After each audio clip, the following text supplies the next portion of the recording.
open the meeting at 9:14 a.m. Thank you for your attendance.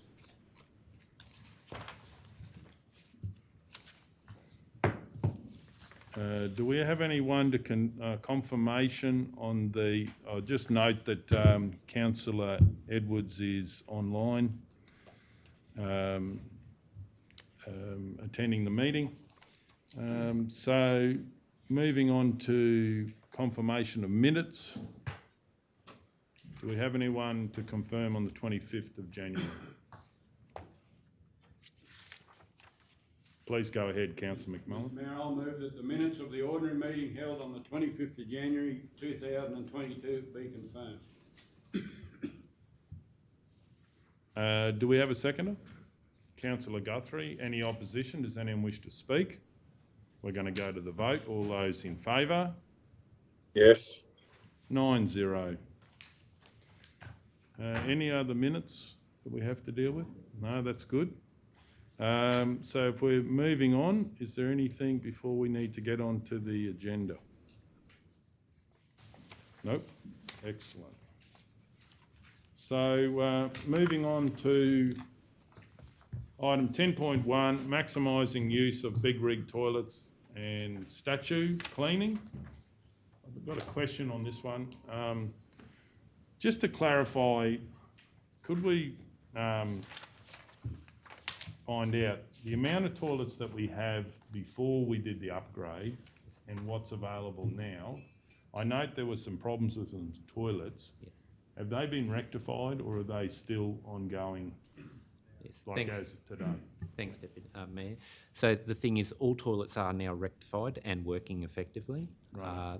And the second part of your question is numbers. So originally there were 6 toilets in place. So there was 2 toilets for each gender as well as 2 all abilities toilets. The all abilities ones would not have complied under the new building arrangement, so we've taken that back to 1, and that was a requirement by virtue of size and the like. So we still have the same number of standard toilets for able-bodied people. We only have 1 by way of all abilities though. Right. And with the statue cleaning, is that going to be done operationally, that we're going to look at that, are we? Or? Yes, Mayor.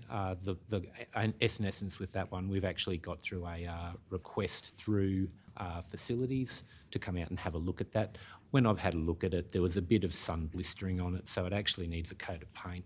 And there's just a little bit of the gel coat on it was also a bit on average. It started to crack, so we're looking at whether we can actually get those repairs done at the same time. So that work has been requested to be scheduled in. And I think at the time it was actually cobwebs were like on it, so it's just that it's the general noticing it and dealing with it, So yeah, look, I think the biggest thing there was we've noticed that there's a fair bit of sun exposure on it as well, which has lost a fair bit of the colour, and that gives the impression that it might be dirty where it's actually not as bad as what might be thought. Yep. Any other questions, councillors? Does anyone wish to move on item 10.1? Councillor Hancock. I move that council receive and note the officer's report. Do we have a seconder? Councillor Ladbrook. Any opposition? Does anyone wish to speak? We'll go to the vote. All those in favour? Yes. 9-0.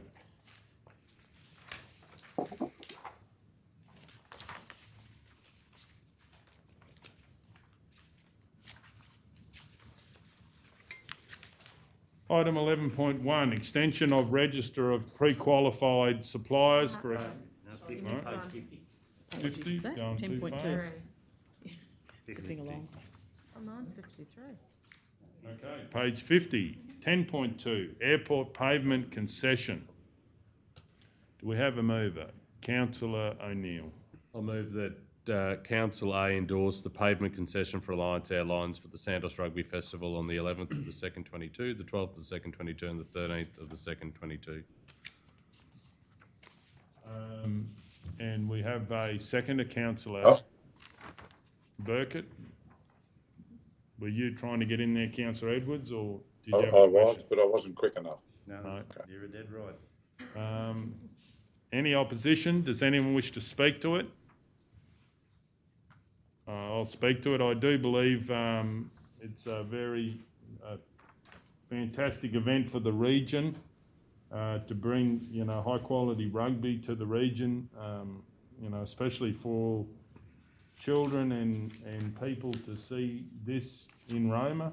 And then I think anything we can do to support what Santos is doing is a very positive thing for the community. Does anyone else wish to speak? We're going to go. Just got a question through the chair to the acting CEO. This is endorsing it today. An email was circulated, I can't remember, last week. Yep. When did the notice go to Alliance that they had approval for the concession? I think actually it went to them yesterday. Oh, yes. So through the chair, one of the timing issues is, as councillors advised me at the last meeting, is that the simplest way to do this was through a circular resolution. We've done that and we've conveyed that information. However, the timing of the public of the doing of these reports was done prior to that. So Yeah. they are aware. They do have that advice now. So it was only yesterday, being Tuesday, that they found out? Look, certainly I can take that on notice and give you the specific date, but certainly the airport manager came back to me Okay. requesting that, the detail, that we had confirmed that. All right, thank you. Okay, no one else will wish to speak. We're going to go to the vote. All those in favour?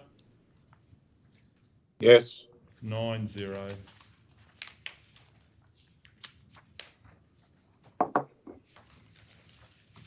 Item 11.1, extension of register of pre-qualified suppliers for accounting and internal audit services. Do we have a mover? Mr Mayor, I just would like to know, do we have a list of who they are, just so we can deal with conflicts? Okay. I just, through you, Mr Mayor, I don't have a list on me here. Off the top of my head, there's only one local, and that's Clear Logic Solutions. All the rest are from out of town. So, Mr Mayor, I'm just wondering if I can move to lay this on the table. For that list. for that Till list, thank later in you. the meeting? Yeah, yeah. Yep. Sorry about that. No, that's worries. fine, I can get the list. Yeah, great. Just to later in the meeting. Yeah. Yep. Thank It's you. just beneficial for conflicts and stuff. Yep, Yeah. no problem. All those in favour? Yes. 9-0.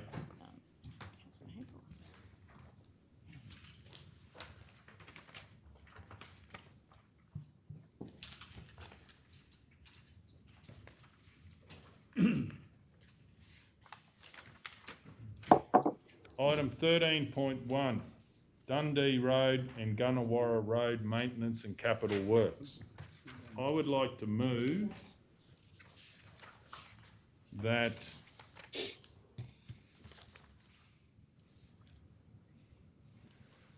council tender for a micro panel through a streamlined process outside of vendor panel to assist council's flexibility and responsiveness and affordability in relation to service delivery for each local area. Do we have a seconder? Mr Mayor, Councillor Ladbroke, but we can go to questions. Mr Mayor, I understand what you're asking, but I believe we still need to include this in the recommendation in it. At dot point 2 maybe. I believe we need to have, this is the best thing I've seen since I've been on council, and we need to get that happening. I don't believe, I've said in the last term, shouldn't have patrol graders out grading gravel without water and rollers. So I'm more than happy, you'll make yours dot point 1 and this will be dot point 2, because we'll still be using our patrol graders on regular basis. The only thing I note in there was to do with a grid roller and so forth. The only thing is that puts the cost up considerably if you have a water truck and a roller, whereas, in the old days they would sometimes, not all roads, definitely we don't want dry grading, but the only question with that, if we do that, then and we have the same budget, then less gets done. So you know, I totally agree with what you're saying, but I think it needs to be horses for courses. What- Mr Mayor, I believe this will be a far more economical for council. I believe dry grading of our roads has been a very expensive issue over the last 6 years, or whatever it is I've been here. Are you aware what a grid roller is, Mr Mayor? No, I don't know the exact. No, it's but I a know- big roller with squares in it, so that it busts the rock up. Oh, yeah. No, it's got squares in it, like. Yeah. Is Opposite it the like sheep's a sheep's foot roller? Yeah, but it's not, it's a round drum with square holes in it, regular, yeah. You see him around a bit. See him around a fair bit. Because I just noticed the other day, I won't be telling tales, but there was a grade on a roller working, obviously to try and make some good use of the moisture, but there wasn't enough moisture there to be doing it without a water truck. But I'm happy to add that as the second point. Make that, I'll second it if we make that yours Already got dot a point one, second. and this will be, sorry? Oh, I've already got a second, sorry, okay, council, that that's book. right. Yeah, so we'll have point two, adopt the practice. So I don't think we need to make it complete. Can we have it flexible where needed? Mr Mayor, can I please say, dry grading was only ever done on black soil roads, and I know we've probably got a couple of black soil roads, but I don't think there's too many, but, I mean, But are you saying that, say in Bringa days, the patrol grade has always had a water truck with it? well, I'm not sure about Bringa, but I know what Bungle had. For years and years, they just had graders, because it was all black soil. There was very little gravel. The moment gravel came in, started coming to fruition, you need that water truck, so I'm not sure how to word it, but CEO, do you have? Can any- I just ask something, please? Please go ahead. The first point, adopt the practice, which Councillor McMullen's talking about, and the one that Mayor Golder is proposing, are they horses for courses sort of treatments? You know, would you use the top one there for certain jobs and then the bottom one there? I'm just wondering what the difference is, that's all. Look, just through the chair, can I just highlight that you have a motion on the table, which is an amended motion. It's not this motion, and I do realise that you've got some questions and you're talking to that. But your motion is that has been moved and seconded by the Mayor is tender for a micro panel through a streamlined process. You know, certainly other councillors can propose an amendment, but you do have this motion on the table at this point. Well, anyway, I'm happy to put, Thanks, Madam CEO. point two will be point one, Kel.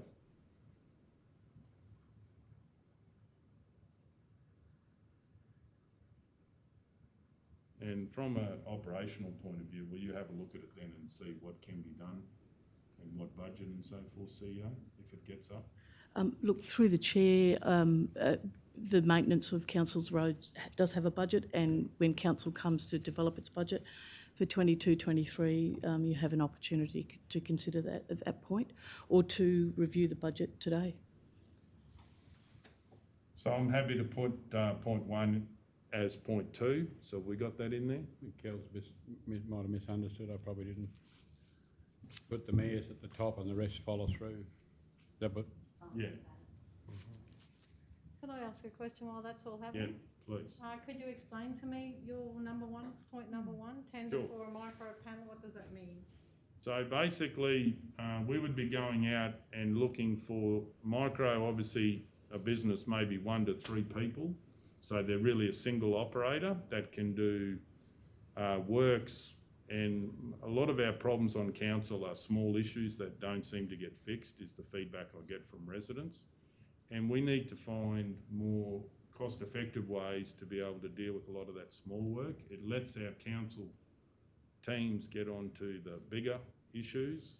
So the micro panel is someone with the equipment, not just a panel to decide who does what? No, it's a panel, so basically, hopefully about 2 pages. So for instance, a single operator, like a grader operator or a bloke with a tip truck and that, may or may not work for council. It could be rural landowners that are very keen to be able to do work, so they could get on the panel and we could use them. And this is for lower order roads, probably in that category that, and it's a way to stretch our budget much further than it's going at the moment. What do you mean when you say tender for a micro panel?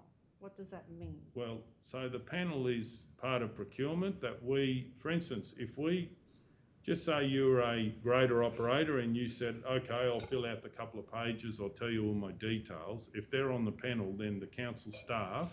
So it's a shortcut from the vendor panel. Well, it's just a different type of vendor panel, right? So there's different ones. There's minor, major. This would be a micro panel for the smallest people.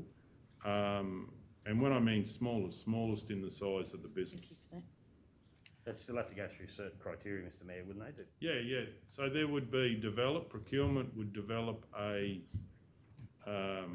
form or a couple of pages, and that would say what their insurance is and all of those details.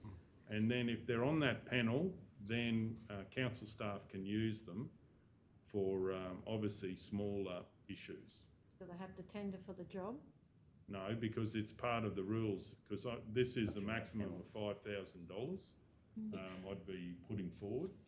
And That's not what it says here. Yeah. You haven't got a Through the figure chair, I think Councillor Taylor's quite right in the fact that what the motion is saying, if I'm reading it correctly, Mr Mayor, is that you want to go outside the vendor panel because that's currently the only option that council is using for its preferred suppliers, and so that when you tender for a micro panel, you're still going through a tender process.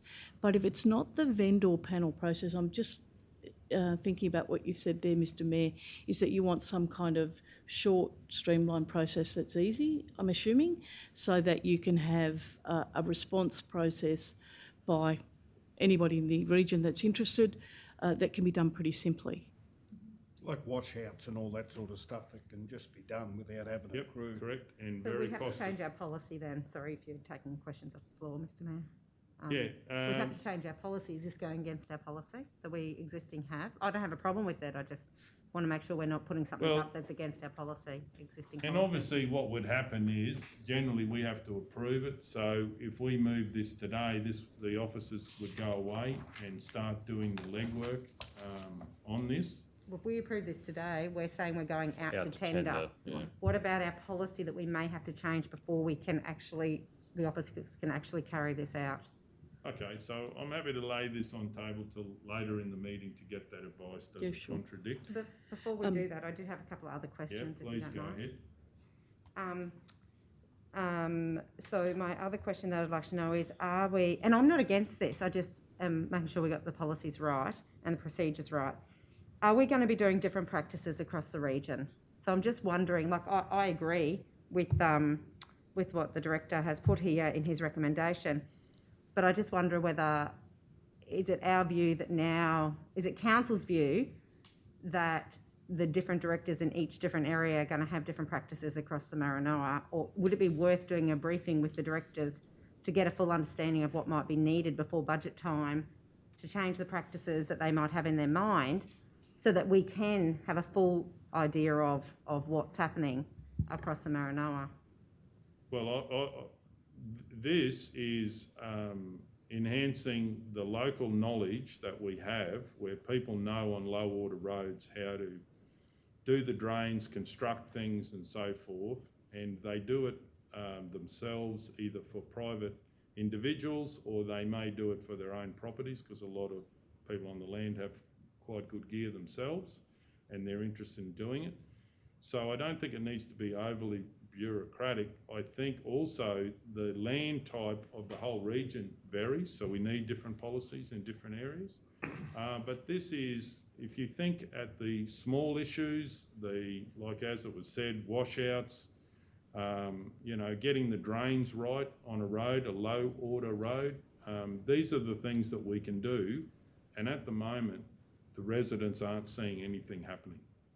Mr Mayor, I understand that these roads might be the low road, but the actual officer's recommendation is actually for the drivability of rural roads in the Baringa area. So this isn't just about low order roads. This is actually about the rural roads in the whole Baringa area. And so what we're actually saying, if we go and tender for the micro panel and use them, well, we can use them on all roads. It's not just the low order roads. No, yeah, this Like, are we confusing two different things here? No, they are definitely beneficial. A micro panel would be for in each area of the Maranoa for the 5 local directors to be able to use when they deem it necessary. And I would be happy when we do come back to this to put in there maximum $5,000 because there's different rules for different procurement. And this is, really. And the other thing is, sometimes we don't have the knowledge to get some of this work done, and we would be enhancing getting people onto this panel, whether it's primary producers and or micro businesses. Excuse me, Mr Mayor, can I just jump in here? Yeah. Thank you, Dawn. I agree that the micro panel is a good idea because there's a lot of people who have the right machines and the right skills, but they can't get on, or they don't want to get on vendor panel because it's too clumsy or it's too much paperwork for them. So that gets around that. But I agree with Councillor Hancock as well. We do need to amend our purchasing policy to provide for the vendor panel or the micro panel. Yeah. So I think that's probably just another dot point in the recommendation that the purchasing policy be amended accordingly or something very simple like that. And that way it comes back to council before it's actually done. Yeah. Yeah. Councillor No, Burgess. yeah, through Mr. Mayor, just a couple of things. I agree with all comments being made. The $5,000 will separate what sort of road you're going to work on. Like, you're not going to spend $5,000 on the Mitchell-Bollen Road, because it'll just be too high a cost.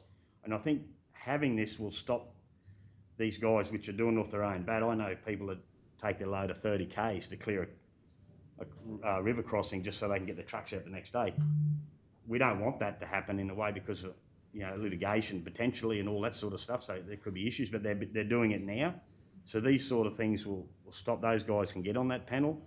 And if we have a situation where a creek crossing silted up, it's a quick fix. We're not dragging machinery from one end of the council to the other. Back with the Baringa Shire, they did have 3 patrol graders going in yearly on a rotation, non-stop, and they didn't always have access to a water truck because it was just impossible, but they used their knowledge because it was long-term grader drivers that knew the knowledge of each road, that did a good job and did the drains right and everything like that. So it is hard to compare then and now, but I do agree with your point and Director Norm's point.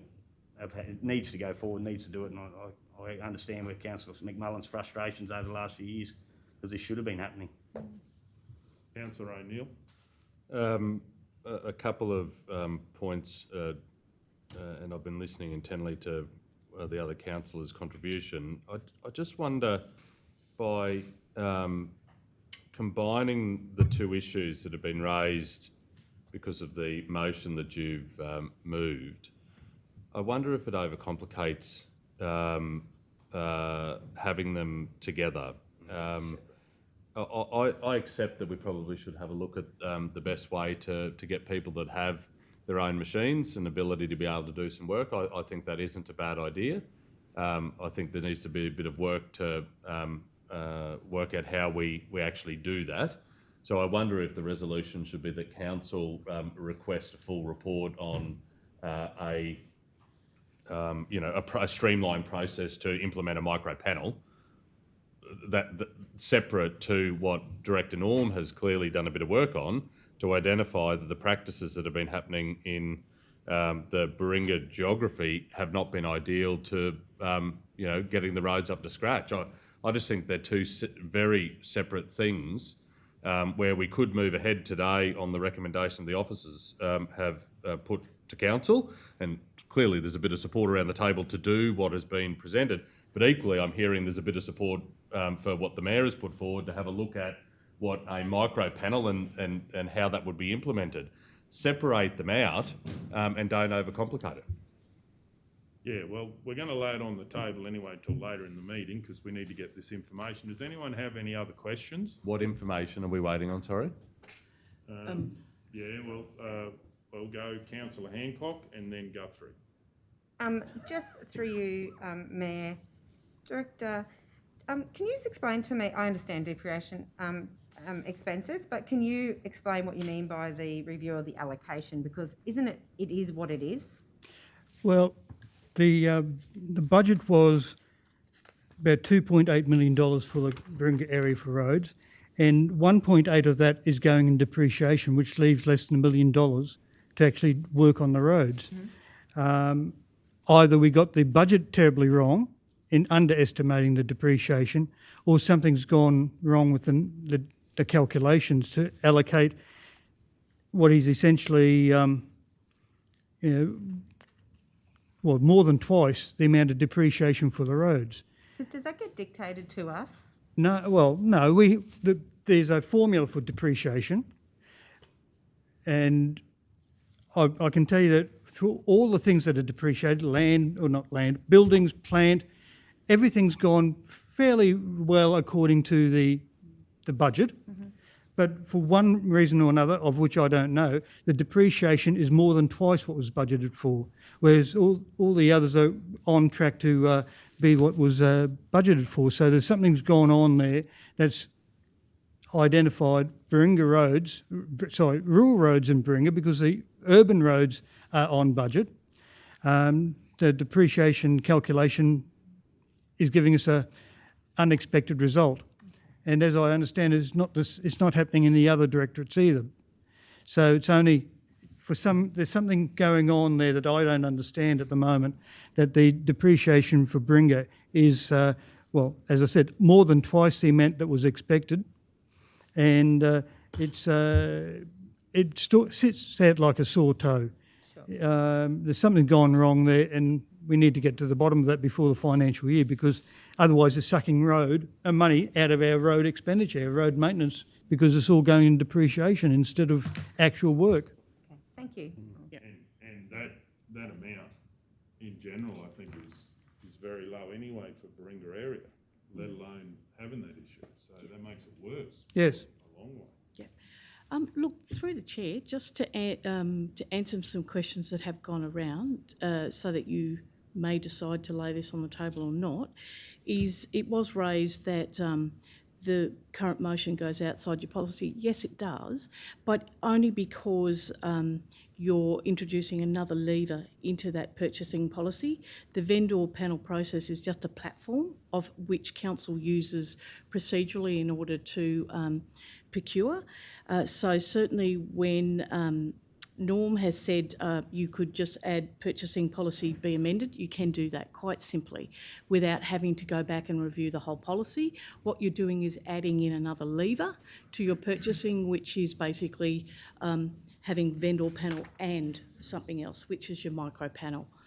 So that you can simply do that if you wish to now. And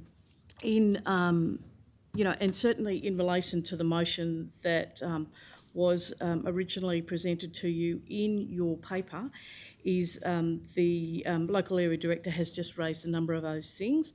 Yes, depreciation expenses, it is a formula, but there is a schedule that goes behind the depreciation, which can easily be reviewed to see which assets are allocated to which areas and whether that's been done correctly. And by including it in the report, at least that's bringing it to council's attention that it needs some work. But it would be operationally done. It would be an operational review. Councillor Hancock. Okay, Councillor Guthrie had a question. Mr Mayor, I'd like to just reinforce the fact that when we read the report and then the alternative that you've suggested about a micro panel, both of these are dealing with rural access roads, both primary and secondary. And I think we shouldn't lose sight of the fact that we're talking about the roads that are less travelled upon and the ones on the perimeters of our region, etc. So maybe that needs to be included in whatever we decide, that we're really clarifying which roads we're referring to. Yeah. Okay, so is there any questions, Councillor Taylor? Just a really quick one. When we talk about the vendor panel and how you want a micro one because of all the paperwork for the vendor panel, in our procurement policy we also had where we were going to ask our suppliers to come in and have that discussion of what works and what doesn't work with our vendor panel, and that's never happened either. So, And that's probably a bit of a, but that's good, that's a separate issue that needs to yeah, deal but I with. mean at the same time we might have been able to knock it out a bit better than it is now. Mine's not really a question, just that we all often talk about how Maranoa's got the third biggest network of roads, internal. Bringa had that on its own, so we really got to remember the amount of roads in there, so it's sort of got to marry up in that way too. But then I also understand that in saying that it might have the most amount of roads, there might be other areas that have different sorts of soil that make it more expensive to work with too, so we've got to allow for all of that. Councillor Hancock.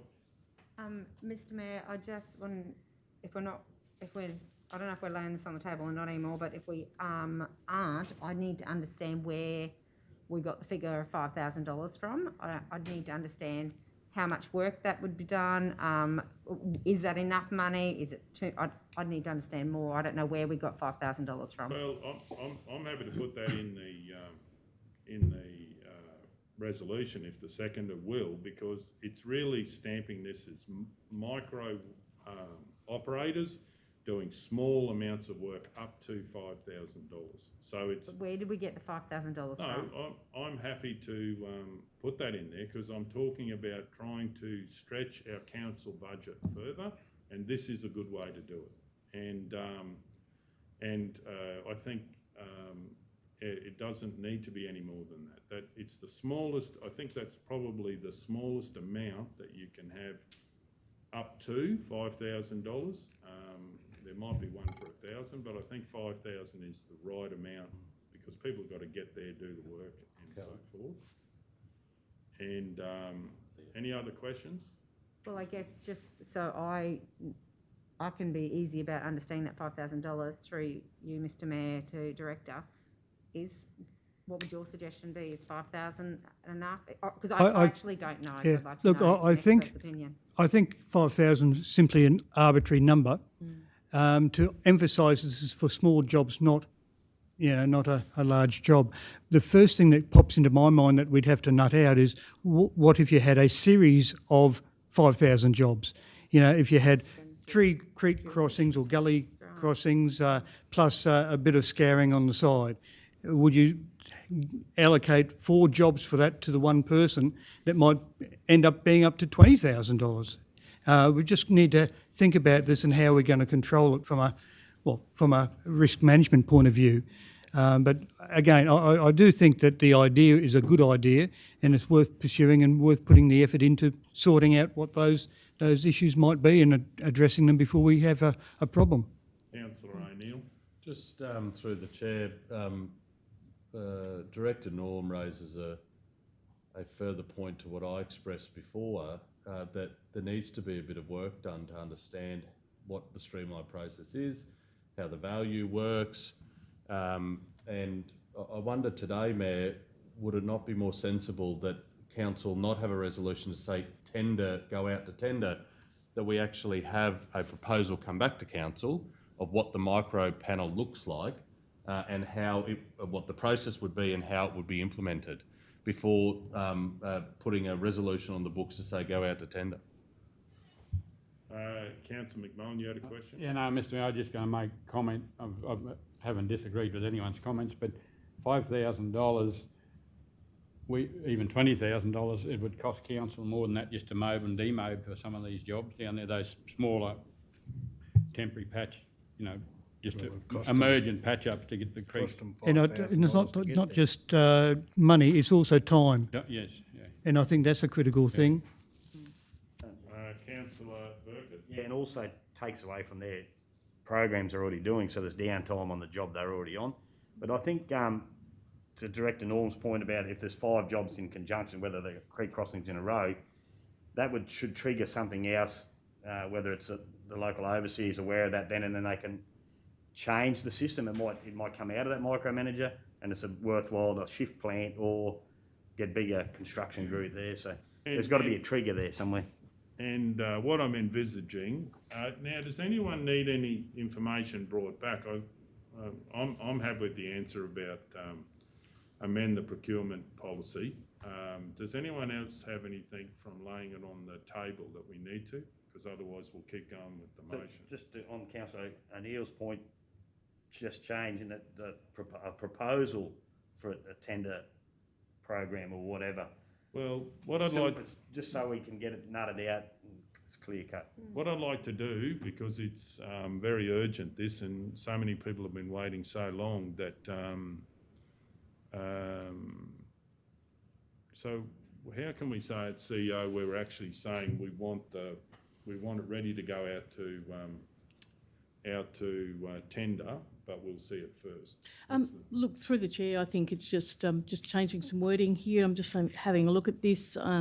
Councillors, I'm just suggesting is that council consider a tender for a micro panel through a streamlined process outside of vendor panel, same wording, and bring a proposal back to the next council meeting, because you're looking at something that's very, very simple, and that should be something as officers we can do quite quickly for you, Right, so if you're happy with that. we can put in there, and for the next council meeting, because it is urgent.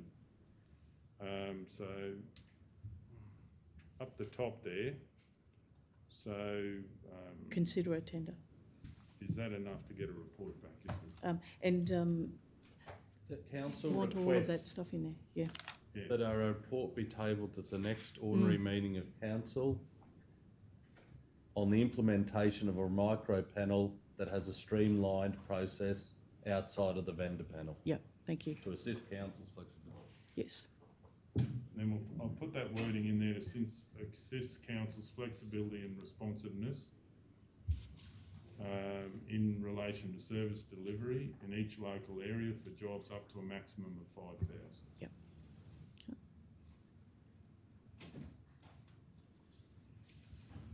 I think it's two different issues, because isn't this about the Dundee Road? And Mayor, just from the point I expressed earlier, shouldn't it be two resolutions? One is what you've put forward as one, but then a subsequent resolution is what the officer has recommended to address the issues that have been tabled in this particular report? Well, I think we're basically going to do it anyway. My concern, Mr Mayor, is that the subject heading of the report is Dundee Road and Gunnawarra Road. That's right. Maintenance and capital works. There is nothing in that resolution that is actually saying, other than as a parcel it is, but we're not actually, like, this report is about those two roads, and yes, we've got this other issue that we should be dealing with, but I think it's two separate things, simply because of the heading of the, this goes out to the community, people on those two roads. It doesn't actually say that we're going to do anything on those two roads. Mr Mayor. Certainly, Councillor Hancock, just in relation to that, yes, the argument about is whether the resolution's germane to the report. Yeah. You could tailor that in such a way as number one is use the word Baringa, and certainly when we bring that proposal back to you is consider broader implementation in relation to that, if you think that is more relevant to the report at hand. Well, I do think so, because it's a bit of confusing now in number one where it's talking about each local area. I agree with it, but I just don't think I think we're confusing two issues here and it probably needs separating. Councillor McMillan? Mr Mayor, I applaud Director Norm's for bringing this to council, and it's a great job.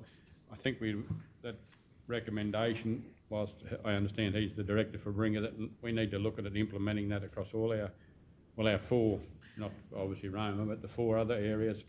Yep. Because So can I suggest potentially is that you actually name those areas in the resolution, and then that way you're actually dealing with Baringa, and it is a slightly broader resolution, which you could argue, but it probably solves the problem. Well, I'm happy to split it up, because this is about all the region, and I'll talk to debate where I don't agree with what is going to be in there is actually going to fix anything anytime soon, and I think the issue is speed for the people that are waiting. So would the second be happy if we just did so which one is it? The request a report. So I'll read this. The council requests. Hang on, good Kel. Sorry, Madam CEO, the Mayor's about to, for what he wants as number one. So I'm just going to keep it broad. and then we'll do a second motion on the Baringa area. So, Mr Mayor, would it make sense that we just do the Baringa area motion for this and then do what you normally do when you want to add something else and do the next motion is about the other, about the request, the number one? That's what he just said. No, he was going to do number one for the Baringa area and then the others. But That's what it he wouldn't just make said. much difference, it's two. Well, it does. They've just taken it out. If you put all the areas in that number one, that'll cover Everything.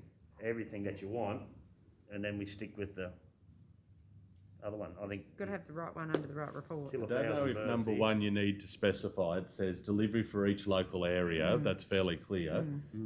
You do one and then come back and I'm confident someone's going to move this resolution and let's have the debate on that.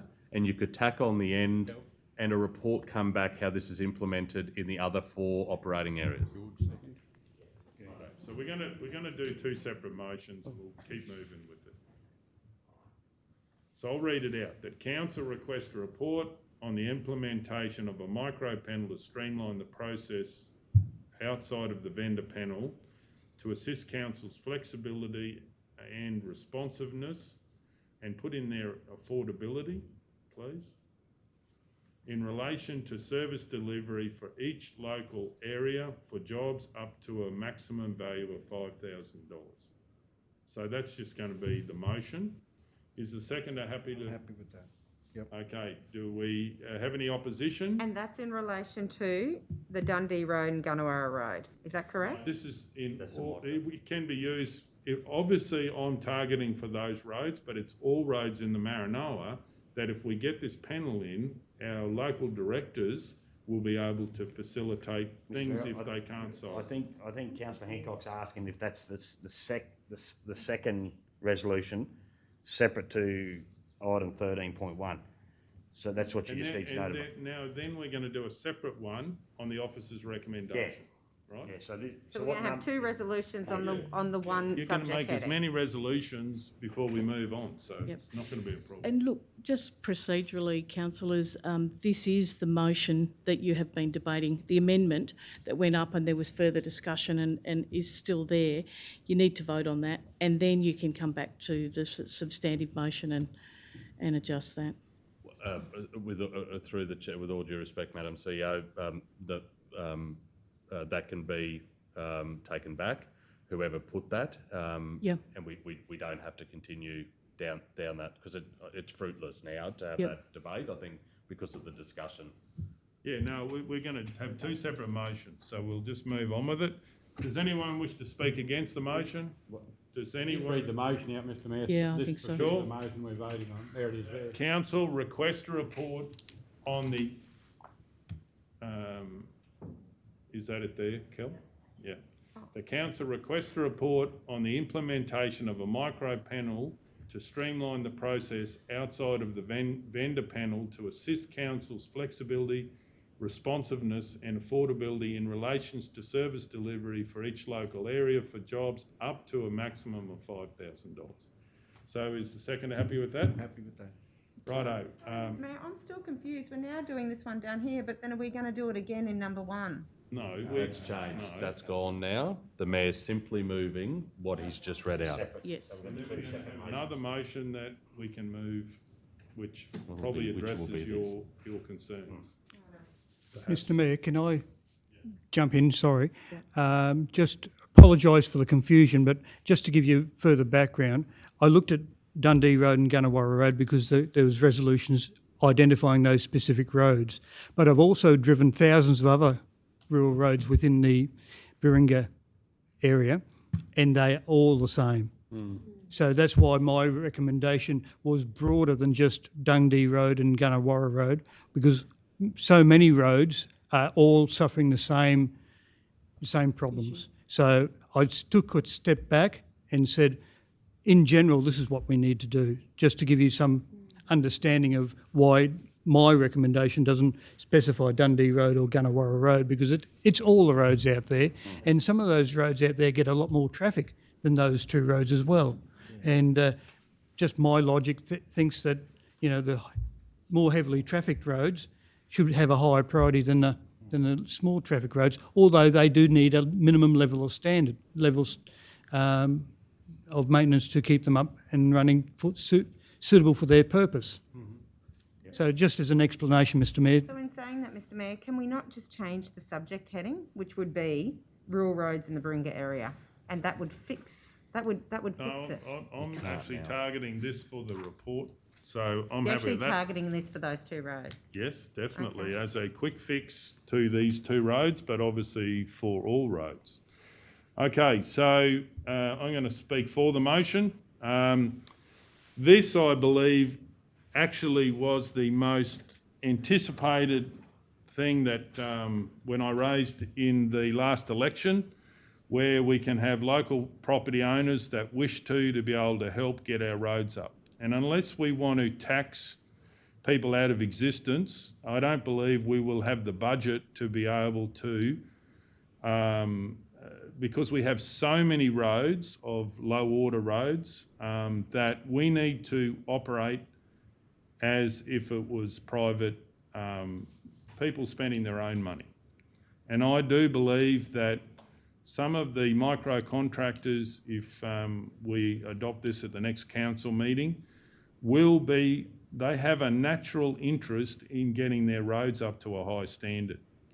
And I do believe that, as I said, this was extremely, people were just excited to hear about that this could happen.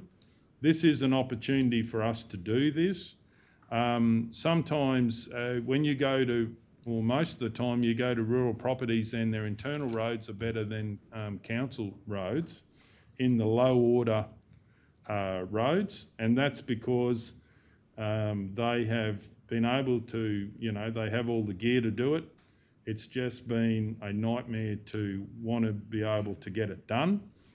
And now I believe we need to go back to some of the older practices where we can obviously make it legal. I don't think there's any issue that it's going to get out of control with many, many jobs for this amount of money, because I would imagine through the CEO and the local director it will be approved, and they know that if there is a lot of work happening, it needs to go into the next panel size. But maybe it's a way that they can be encouraged to do that if council had the need.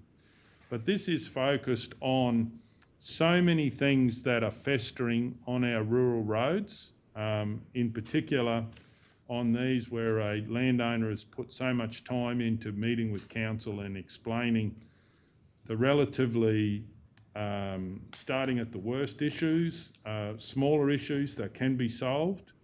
You do need local knowledge. We have so many talks about how we've got the drains wrong and we don't do some of the things. To have that local knowledge and bring that to help council get on top of these issues. I noticed that on the inspections, we ended up in a neighbouring council, and one of the comments was you could note their roads because they were a higher standard and you knew where you were in the council area. So I do believe that we need to be not just trying to spend our way out of issues, but also using the resource that's there that wants to help, because the landowners on these low order roads actually are wrecking vehicles, trucks, that they're spending a lot of maintenance, so there's a natural interest for them to get involved to be able to solve washouts or minor works that could do to make a difference. And instead of people being in a situation where now I know that they're waiting a year and a half and nothing has happened, this is a way that we can start to get small amounts of works that don't break our budget and let our own crews get on to higher level, more efficient use of their time, which is benefit, which actually delivers more roads and more services. Does anyone wish to speak against the motion or for the motion? Councillor Burkett? Yeah, Mr Mayor, I think that these people would be invested in their roads, so you know they're going to do a fair income job. They're not going to shortcut because they need to use it. I think it's valuable for emergency work. save us a lot of money than sending people out, whether it's on a weekend, because weekends don't mean anything to people on the land. So with all due respect, I mean, they value it, but I mean, like, it's another working day. And also to stop the guys that are going to do the best they can at the moment without authorisation, just to save that potential litigation and insurance risk. So I think, yeah, it's going to be a valuable tool for those type of work. Anyone else wish to speak against the motion or for the motion? Councillor O'Neill. I'm happy to support this today, and we got there in the end. The way it was headed, we would have been making a policy on the fly. I think by empowering the staff to go away and nut out the details and for it to come back as quickly as a fortnight, I think is the right outcome. I've had some rural landowners raise with me the benefit of what's been proposed here, but with a slight concern about the liability of the works that occur on the road. So as long as that can be factored into council understanding what the risks associated with having this type of work undertaken by what is being proposed, and I think it can be, well, that'll be a good outcome. And so that's why I am going to support the resolution today. Does anyone else wish to speak for the motion or against the motion? Okay, well then I'll sum up. I do believe it is not acceptable to say nothing we can do or that we have to put it into future budgets. I do believe we need that micro panel and that very small tool. I do believe for members in the community that are not associated with council or in my own personal world, $5,000 is a lot of money. And we need to really look at being the most efficient as we can. So I believe that there is a lot that can be done here, and it can show the way how we can get the roads of the Maranoa back to services that they had before amalgamation. Okay, on that note, we'll go to the vote. All those in favour? Yes. 9-0. Okay, do we have a mover? Councillor McMullen. Mr Mayor, I'd like to move that to improve the drivability on Maranoa Regional Council roads, Council 1, adopt the practice of using patrol graders working in tandem with rollers and water trucks for maintenance purposes. Failing this, adopt the practice of using a grid roller to support a grader, commencing in September 2022. 2, consider the necessary plant purchases in the 2022-2023 budget. And 3, review the allocation of depreciation expenses for Baringa roads. For all roads, probably, sorry. Make it all roads just in case. Okay, we have a second to Councillor Burkett. Just got a question. Yeah, please go ahead. To the Deputy Mayor, I see that the minute taker has put rural roads. You didn't actually say rural roads. Did you mean rural roads? To improve the drivability on MRC rural roads. You just said roads, so I just wanted to make Oh, sure. sorry, it was did I miss rural rural? roads?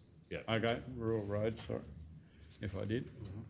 Okay, Councillor Hancock. Just a question through you, Mr Mayor, to the Director. Commencing in September 2022, why are we going to commence in September? Why not commence straight away?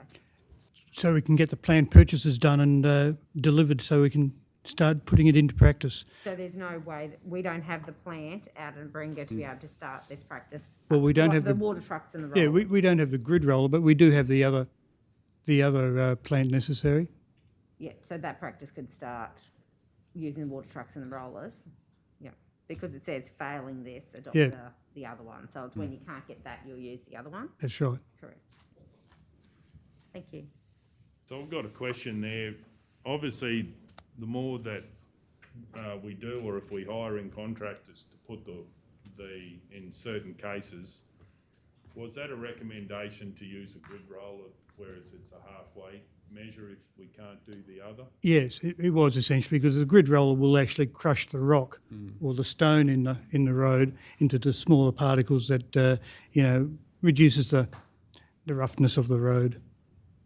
Righto. And righto. Any other? Does the mover wish to speak to the motion? No, Mr Mayor, I've got a couple of things I'll leave until I sum up there. I just like to go. Right, well, Only sum up if someone else speaks, so. I'll speak. please go ahead. I think this is another great idea, and also applaud Director Norm. Pre-amalgamation, I know in Baringa, all roads are done at least annually. Some were done more. I do also, and I have brought this up in the past, that I think each plant operator, especially grader drivers, needs to have that information pack, that if they're new on that job, so the information's passed down, so we're not having drains blocked off or drains opened up when they shouldn't be. I think a list of all property owners should be on there, so they can talk to those and meet them on site, so that they know when the last rain event was, where the water run. All those little things will save money in the long run, and I think that's vital, considering the issues we've had with drains especially. So, no, once again, thanks, Director Norm, for bringing this up. Okay, does anyone else wish to speak to the motion? I'll speak. I support this motion. The only thing I'm concerned about is, and I'm really not in favour of, is one-size-fits-all council policies. So making something, we had a bad issue with dry grading, and then I think that was a one-size-fits-all policy decision, whereas I think we need to go horses for courses. But I'm supporting this motion because it actually has the grid roller as a backup. And I do believe that if we do make one-size-fits-all policies, we can actually take money away from our operating budget, because we now have asked, we've sort of tied people's hands behind their back that they must use something, and they might have other ways, showers of rain and so forth. So I do believe we need to have the most flexibility.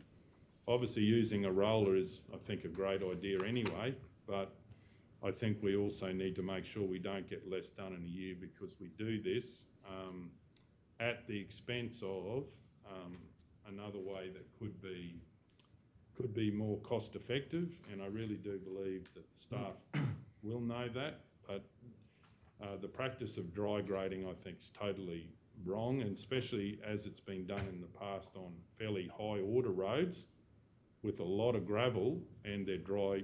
They're basically having the road blowing away. So I'm totally against that. But I do believe there should still be some flexibility. Okay, does anyone else wish to speak for or against? Councillor O'Neill. I'm not speaking for or against. I just want to suggest something to the mover, that there's a point forward, Deputy Mayor, which goes to the point that has been raised a couple of times this morning, that this resolution was developed on the Baringa area, and now it is expanded to the Maranoa, that we have a point that a report be tabled at an upcoming council meeting that highlights the nuances between road maintenance in the in all of the geographical areas of the Maranoa, and I raise that to understand that what works in the Baringa area because of the road type and whatever, and the practices might be different in the Waroo area, and so that gives some flexibility for us to amend it based on the local knowledge from the other directors on how best to implement this broader policy or resolution in their particular area. So I don't know how to word that specifically, but we need something to come back that says how best it works in the individual areas. I'm not really sure if there is anything different, because every gravel road anywhere, no matter what it is, should be watered when you're grading it. It's just a done thing in most places. Yeah. And that may be the case, but given this was centred on Baringa, what happens if there is a little bit of a nuance in one of the other areas that we don't quite understand now? But now we've empowered local directors to understand the specifics and talk to the locals about what might be best in their area. Look, through the chair, can I just suggest is that when your council's actually getting to the point that you're actually prescribing how we maintain our roads, that's probably excessive, is, noting some of the comments that have occurred around the table, is we certainly can provide you with information in relation to that, but doesn't need to be a council resolution. Happy to take it on notice and just circulate that information. But, we manage our roads through multiple practices, but maintenance, the process of maintenance is relatively prescriptive, as Councillor McMullen has said. There won't be nuanced differences. We actually follow road making standards.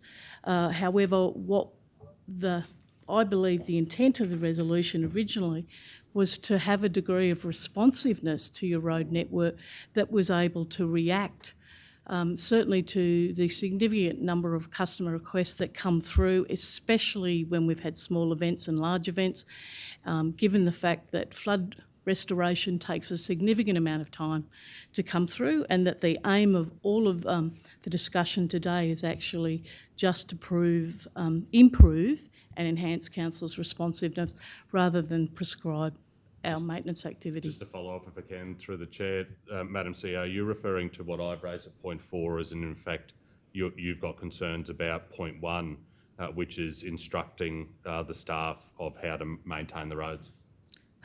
Look, through the chair personally, I would say that item number 1 is too prescriptive, that really adopt the practice of patrol graders working in tandem with adopt the practice of using patrol graders through responsive techniques. Something very broad is all that's needed. My concerns are that councillors are actually telling us how to build a road. Apologies, certainly. Mr Mayor, but maybe the issue is that the decision on how to manage the roads be delegated to the local area directors. And that way you've incorporated the local response in there right up front. Yeah. Realising that the CEO already has road delegation and has passed those on, but what Norm is talking about is that ability to respond at that local level and make that decision of what that response looks like. Although, as the Mayor has highlighted in his campaign for re-election, this was an issue. I think if you look at all 8 of the people sitting on this side of the table, we raised concerns about how best we can improve our rural road network. So it becomes a political one. So having it embedded in a resolution, I think, is probably important. And to my end, if you're talking about point 1, all I'm simply suggesting that is added is something come back to us to understand from a local area what might need to happen, and that the decision of that is owned by us, because we went out there and campaigned that we've got to get our rural network under better condition. Councillor Hancock. I was going to speak, Mr Mayor, but this is great to nut this out, but I do remember right early on when we met as a council, we talked about the roads because that was what every one of us, spoke about in the election campaign. I asked back then, and I'd still appreciate a briefing now on our road policy to work out and to have all the directors come in now. They've been there, they've seen, they've got ideas, let them come in and let's do a briefing on our road policy to understand all the different things and actually work out what this council wants to do with their road policy, other than making policy on the fly or trying to change it on the fly. I think we need to actually look at our road policy and do it from there, and then let's go. So I wonder whether point 4 might be something along the lines of reviewing our road policy, and I'd appreciate a briefing where we get to sit around the table and hear from all the directors and their experiences. Well, that takes in what I've suggested as well, but goes further, so that's fine. So I don't want to hold it up. I don't want to be bureaucratic, but And I'm happy to add. certainly. say that.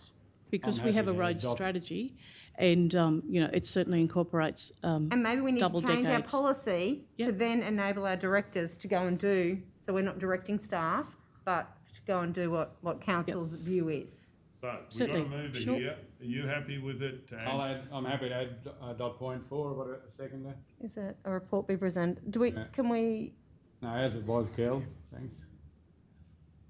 Yeah, leave it at that. a Thanks. report present a Yeah, future I'll make meeting which highlights different So can you approaches? read that for, just in case? Dot point 4, a report be presented at a future meeting which highlights different approaches that could be considered based on local knowledge and local conditions. Okay, Are we, seconder and happy with that? not change our road policy? Well, I think it comes in that. It'll come in that, yeah. You think it'll Righto, come? Seconder's happy. Next step. Now, who hasn't spoken about the motion? Anyone wish to?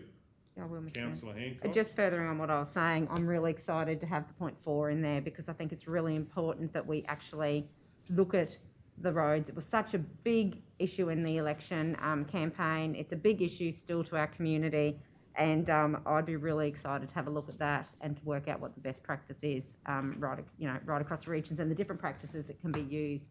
I think our road policy needs to be looked at more than just this one section. I think there's other sections of that policy that need to be addressed.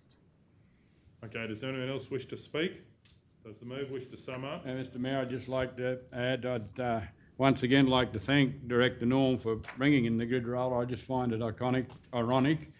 Approximately 12 months ago, I wasn't at the sale, but a former councillor and some former council staff wanted to know why we sold our grid roller. I think we got $6,000 for it, and they're one of the lowest maintenance rollers you can get. Put a new set of bearings in them every few years, and we sold it for about $6,000. Thank you. Okay, well, on that note, we go to the vote. All those in favour? Yes. 9-0. Okay, moving It'll on. be a long day. 64. Oh, page 64. I've got a conflict there, Mr Mayor. Oh, well, it's a big issue in the community. Item 13.2, Bassett Park Oval, Roma and surrounds. I would like to... I've got a conflict. Oh, please go ahead. Kelly, can you blow that up a bit? The old eyes ain't, please? It's in Braille, mate, if you want to go. Please. Put it on there and touch it. Oh, yeah, it'll be all right. The item number is 13.2, description, Bassett Park Oval, Roma surrounds. Declaring councillor is Councillor myself, George Ladbrook, and the person of interest or related party is myself and my wife, Alana. Particulars of interest, my wife is president of the Roma Show Society, and I am a committee member of the Roma Turf Club. And the type of conflict is a declarable conflict of interest, and the action I'll take is leave the room while the matter is being voted, matter discussed and voted on. Okay. Okay, thank you. No other conflicts?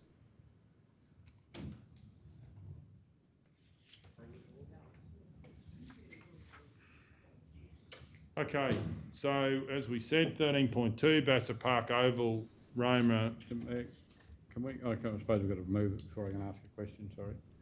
Yep, just a moment, a second. So I'm going to move that council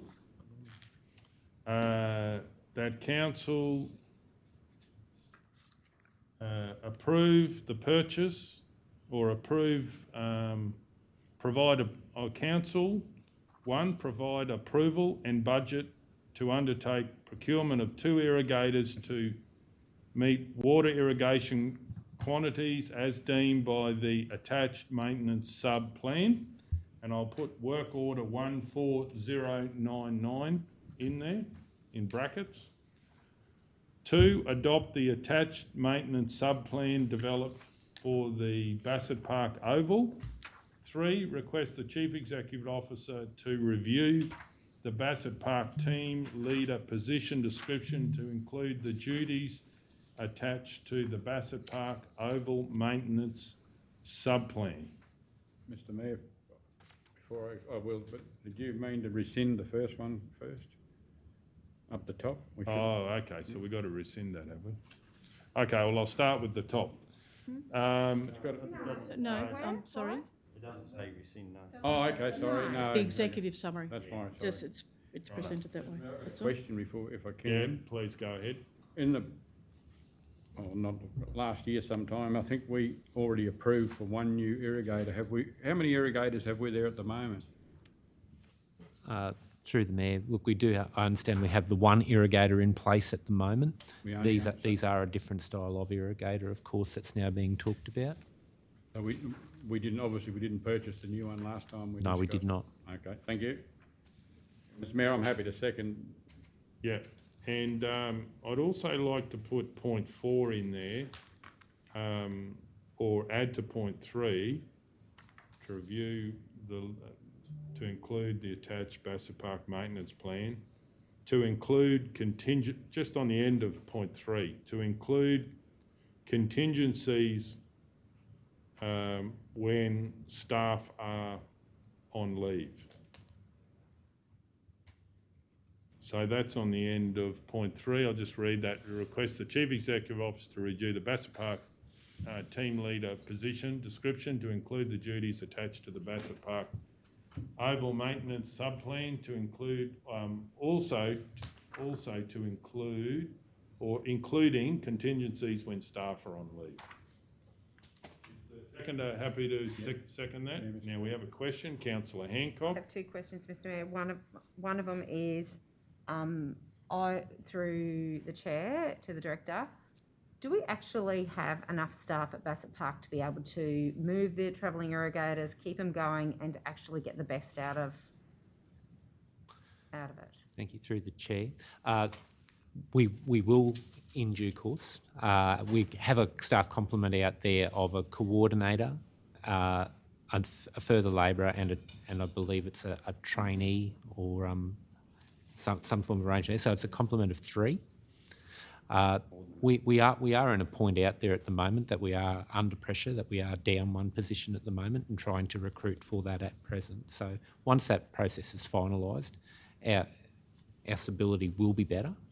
But yes, that's probably all I can answer at this stage. Because, travelling irrigators still need people to operate them and move Yes. them and Yeah. do all So- that. So it actually does add to the work on the staff. Councillor O'Neill. I might have missed it in the report. Sorry, Oh, sorry. I actually had 2 questions, Oh, Mr you Mayor. have 2 questions, right? Yeah. Please My go other ahead. question was, thank you for that, Director. My other question was, what is that work order number? Because I don't know what that work order number was. That was my question. Bassett Park maintenance. And do we have that budget in back? Because in the report it says that we don't have the budget. So do we actually have that in that budget? We have enough We actually money. have budget. Yeah, we have enough money in there at the moment. We may not have enough money for the year, but we can deal with that at the quarterly reviews.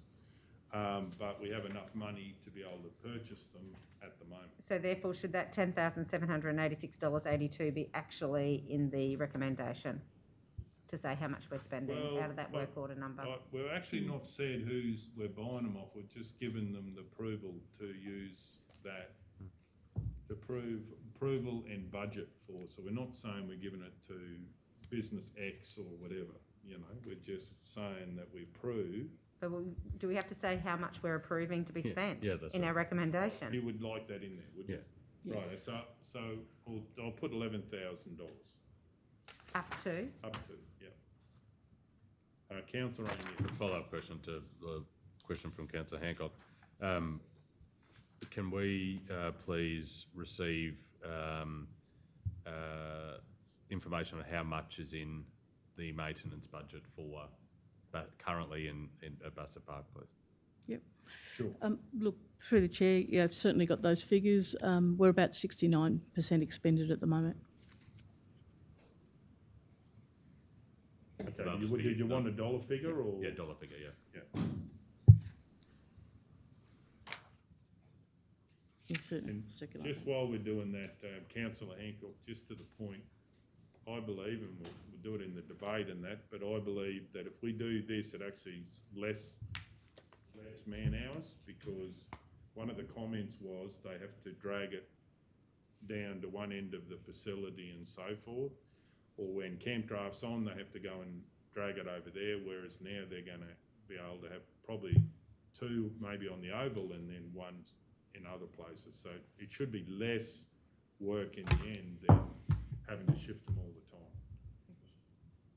Mr Mayor, can I just make a comment while we're making? It's so invisible today. Oh, sorry, I didn't even, Taylor, sorry. Well, Sorry. I've only got a really quick question.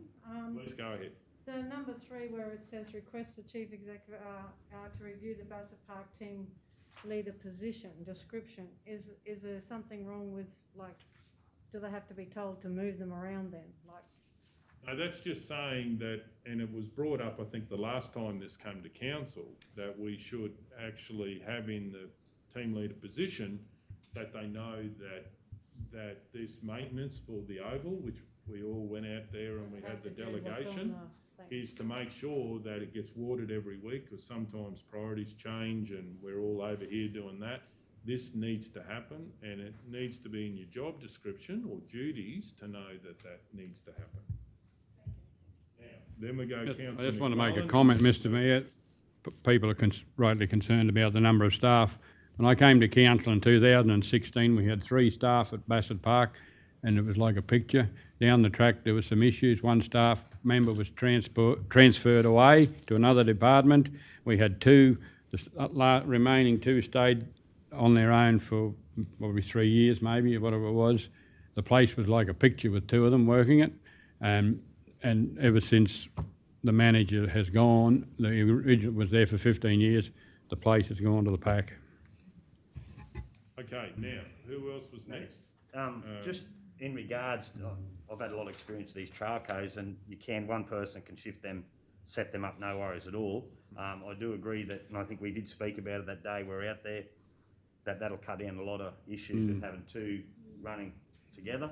And I do, and the Bassett Park has gone under a lot of changes. When you go there as a regular user come August, September, it looks a lot different than what it was in previous years.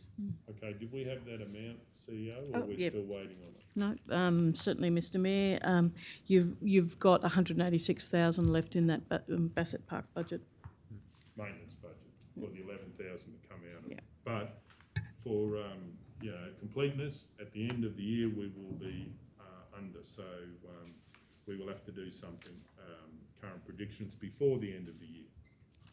Okay, so we have so the second is happy with Yes, the Mr. Mayor. motion. I'm going to speak to it. We had a delegation almost out there with users that were concerned about the quality of the oval and the surface, and really making sure that, every week, except if it's rain and so forth, that we are focused on it. I do believe making it a better place to work is giving our employees good gear, and also, if we're ourselves, we'd buy an extra hose to save shifting it as much, and I do believe these irrigators will do a benefit to get the oval better, but it also spreads it out so they don't have to keep shifting things, which was raised as an issue. So I do believe making it better all the way round, and really having it as part of their function of people that start there that know that they've got a plan for the oval that they need to do, as well as many of the other jobs that they would have to do. Does anyone else wish to speak for or against the motion? Then we're going to go to the vote. All those in favour? Yes. 8-0.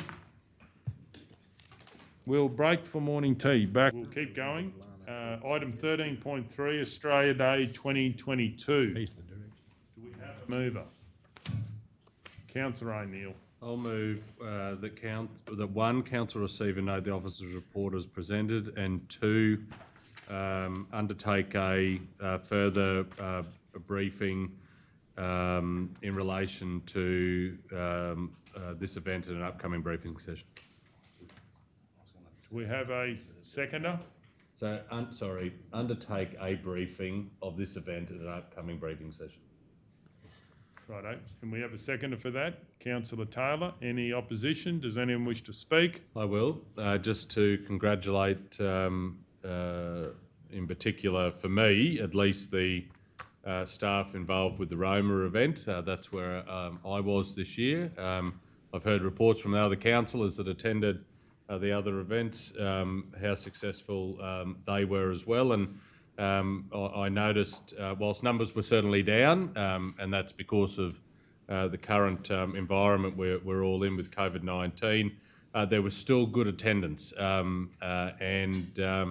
was so very pleased to hear on the radio earlier this week one of the recipients of our awards speaking on receiving her award, the cultural award, and what it meant to her. So hearing those stories from individuals, I think, is really powerful. And I just want to put on the record thanks to the staff for the organising of this year's event.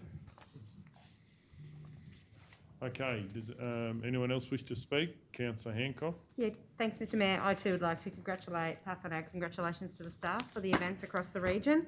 Australia Day is always an exciting event for our community and well received for the communities. Just a question, I'm just wondering whether it could come back in the briefing session, if that's okay. I just noticed that council was successful to get a $30,000 grant for Australia Day. I'm just wondering when it comes back in the briefing if we can have a list on how that was distributed throughout the region, please, for Australia Day. Okay. Does anyone else wish to speak? I'll do to congratulate all the staff on the effort that they've put in. I think it was very professionally run, and thank them for doing what they've done. And it was great to see people out in Maranoa, albeit less people, but it was still an opportunity for people to get together at one of the major times of the year. And yeah, and it was sort of nice to say thank you to people in the community that do things for the community. Does anyone else wish to speak? Does the mover wish to sum up? I do not. We'll go to the vote. All those in favour? Yes. 9-0. Item 14.1, Yuleba Booster Facility Mural, expressions of interest. Councillor McMullen. Mr Mayor, I'll move that Council 1 receive and note the expression of interest in relation to the progress of resolution number 0M-08.2021-81 and 2, proposed budget for this project to be considered in 2022-23 budget deliberations. Would the mover, I'm happy to second it. I was just wondering whether you'd put point 3 in there, something along the lines of for the local director to be, What consultant? well, Or no, input, it's provide more input. about if we know there's an artist coming through or they hear about an artist in town, that it can be brought to council's attention, because it can be sometimes a more, when someone's around. So if the local director has it on their radar, then they could bring it forward and we might be able to find where we can just fund it if someone's local, because by the time they travel, just something about, having the local director aware of it if there's an opportunity arises to be able to do the mural. Yeah, so it's on the radar, and obviously the other 2 points make sense, but so What's your proposal, well, Mr Mayor? just the local area director.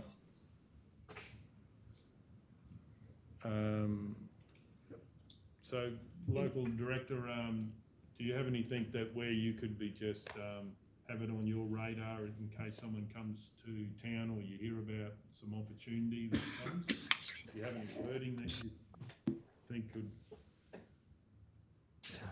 I guess, Mr. Mayor, just the local area be made aware of any, as you say, any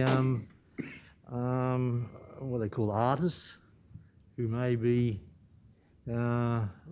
local artists. Yeah, in case they're coming through town and we've just got it for next year's budget, but you might have an opportunity that you could bring quickly to council that you know about something that's happening. We had the one at Wallumbilla that was done at the pool. Sometimes the word that gets around is the most beneficial thing to make it happen. Councillor Taylor?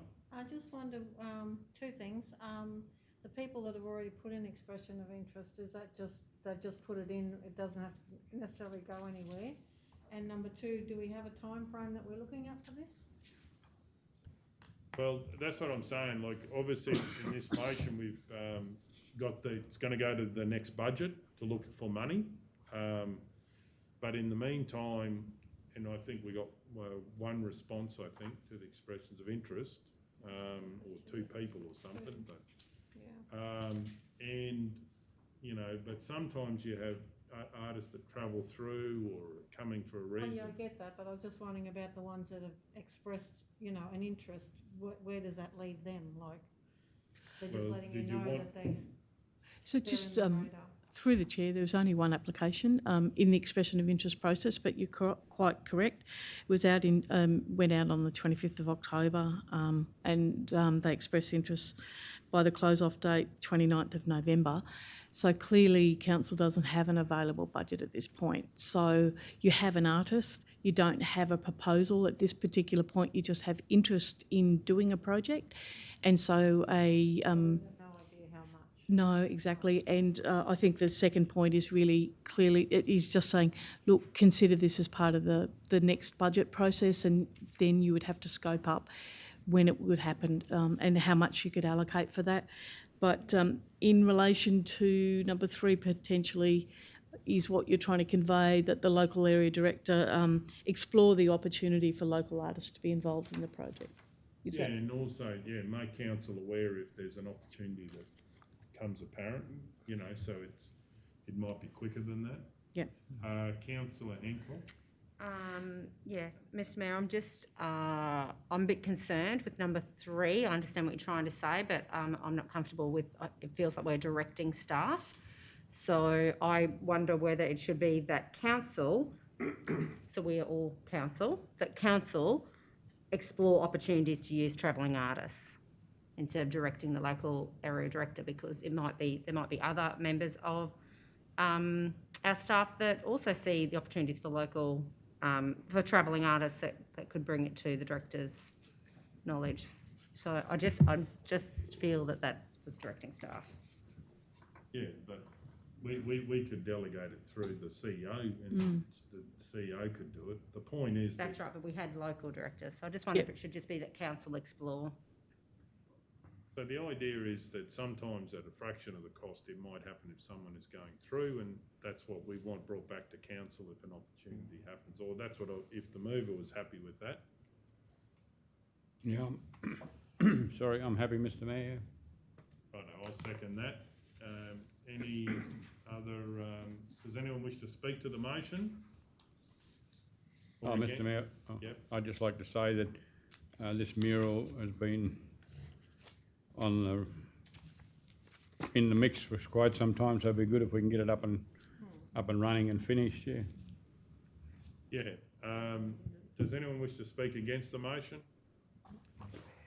Well, I'll speak for the motion. I agree. In fact, I also agree when we do look at it, we need to look at it as part of the water infrastructure, because the mural was considered because we're putting perhaps unsightly infrastructure in a town area, and the idea of the murals is to take away from that.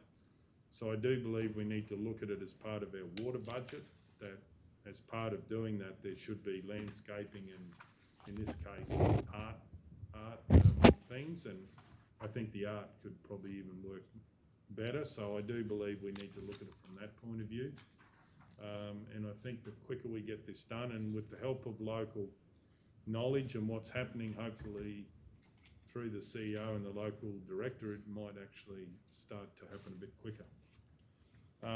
Does anyone wish to speak for or against?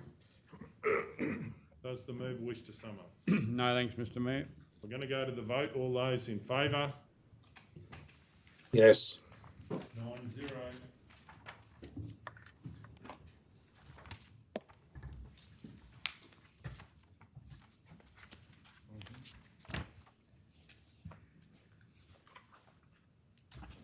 Okay. What's the next page number, It please? is 95, and you've actually got Councillor O'Neill with a conflict of interest. Yep. Item 14.2, Country Universities Centre Maranoa request for assistance.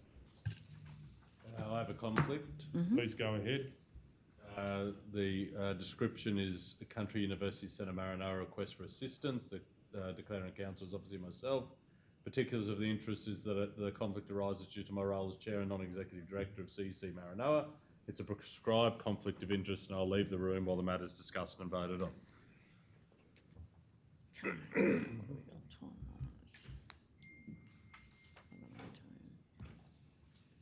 Okay. Item 14.2, Country University Centres Maranoa request for assistance. Do we have a mover? Councillor Hancock. I move that Council 1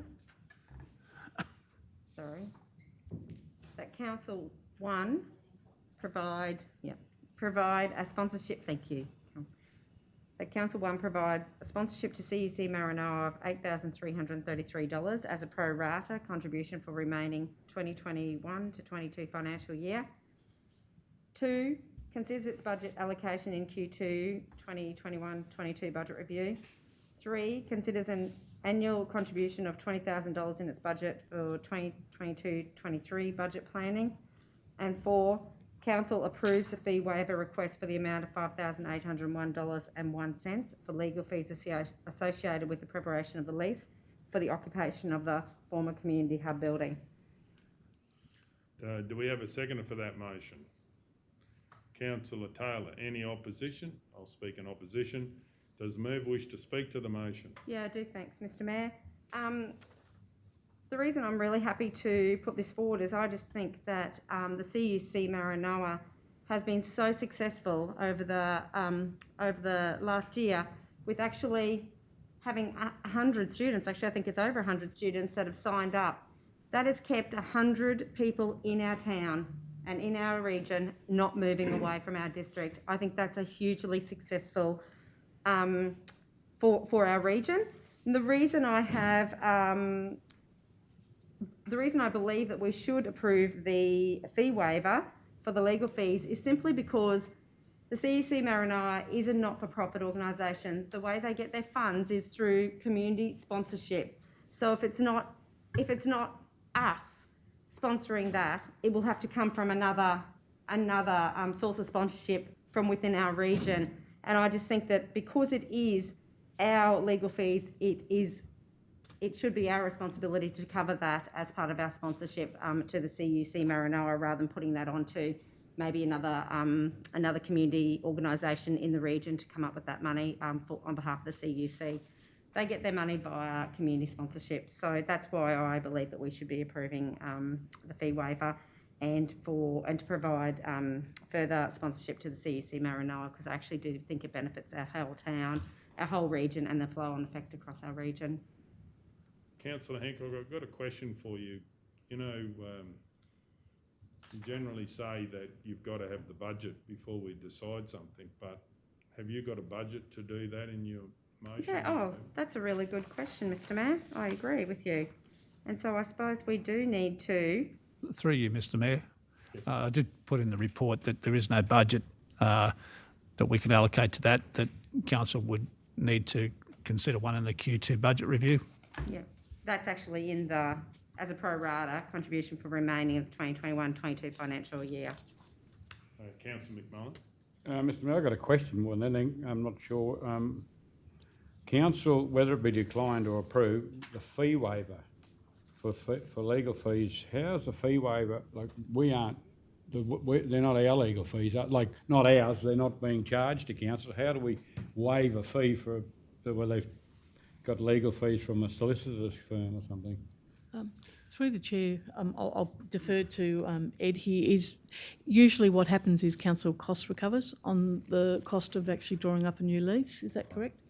And so our practice is to cost recover that fee, and clearly we've got a request for council to consider absorbing that cost.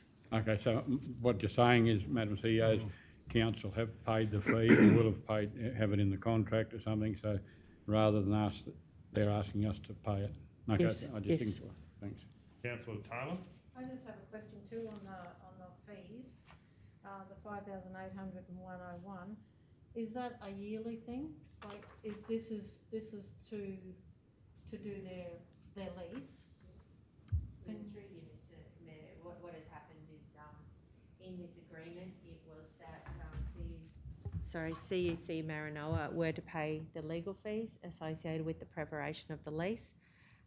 That was agreed to as part of the lease, and it was documented in emails as well as part of the negotiations. After the lease was finalised, we invoiced CUC Maranoa for those legal fees, and that's what's prompted the request to council for council to, I guess, waiver the invoice that we've provided to them for those fees. So Madam Lieutenant, when was that? Like, is this 12 months old? Like, Um, how long have they been in there now? I think they would have been invoiced, have you got the emails there? And I think it would have been prior to Christmas, there would have been Yeah, invoiced, definitely so that's last what's year. prompted. Sorry, I can't hear you. Sorry. They would have been invoiced prior to Christmas, in the last quarter of last year, so that's what's prompted this, request. It was opened in June 8th. So, can I ask the question, so it was, you believe it was clear that CUC Maranoa knew that they'd be paying for their lease costs?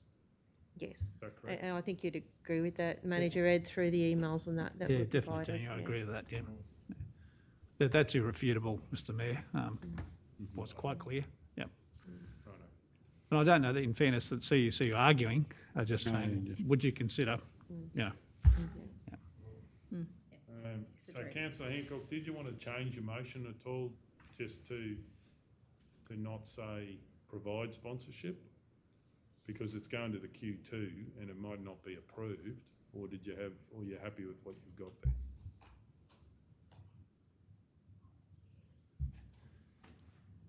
Council provides sponsorship to CEC Maranoa of 8,000 as pro rata contribution for the remaining. So what we're agreeing with, Well, we don't have any budget for it unless we find it in the Q2 is what I understand, is that correct? that's correct, Mr So Mayor. you can't say you're going to do it if you haven't got any budget for it. Is So- my understanding, but it could be provide sponsorship at the Q2 or whatever, or, you know. so through you, Mr Mayor, may I ask Manager Ed, what, like this is 1 to 3 is your recommendation. So number one, where did you have, where were you thinking that $8,333 was coming from? So, through you, Mr Mayor, I think the Mayor's raised a good point. So the resolution should be that council consider a sponsorship, an annual sponsorship, beginning with a pro rata contribution this year in the Q2 budget review. When is our Q2 budget review coming? This meeting. Yeah, that's right. I thought that, but I'm just Yes. like, it sounds like it's a long way away. Mm. So therefore, can I move that we lay it on the table until further in the meeting, and or move it on the agenda, however procedurally Yes. we need to do this, Yep. until after the Q2, and then we might be able to put it all Come together. back there. Okay, so you're moving to lay it on the table till later in the meeting, Um, till after the Q2? Yes, Mr Mayor. Procedurally, is that the correct thing to do? Mm-hmm. Yeah, you can lay it Yeah, on the table. Yes, certainly. It just needs to be voted. Yeah. That's all. All those in favour? Yes. 8-0.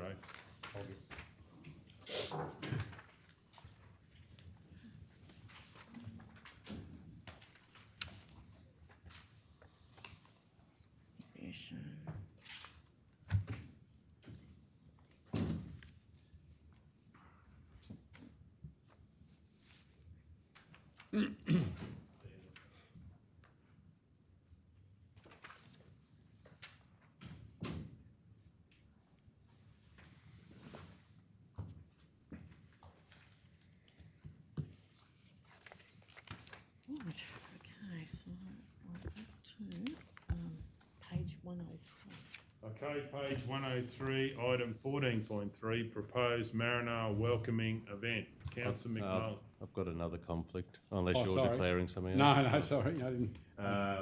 The title is Proposed Maranoa Welcoming Event. Declaring councillor is myself. A conflict of interest arises due to my role as Chair and Non-Executive Director of CUC Maranoa. And CUC Maranoa hosting the event at the centre. It's a declarable conflict of interest, but I'll change that. I'll simply step out of the room while the discussion occurs and is voted on. Okay.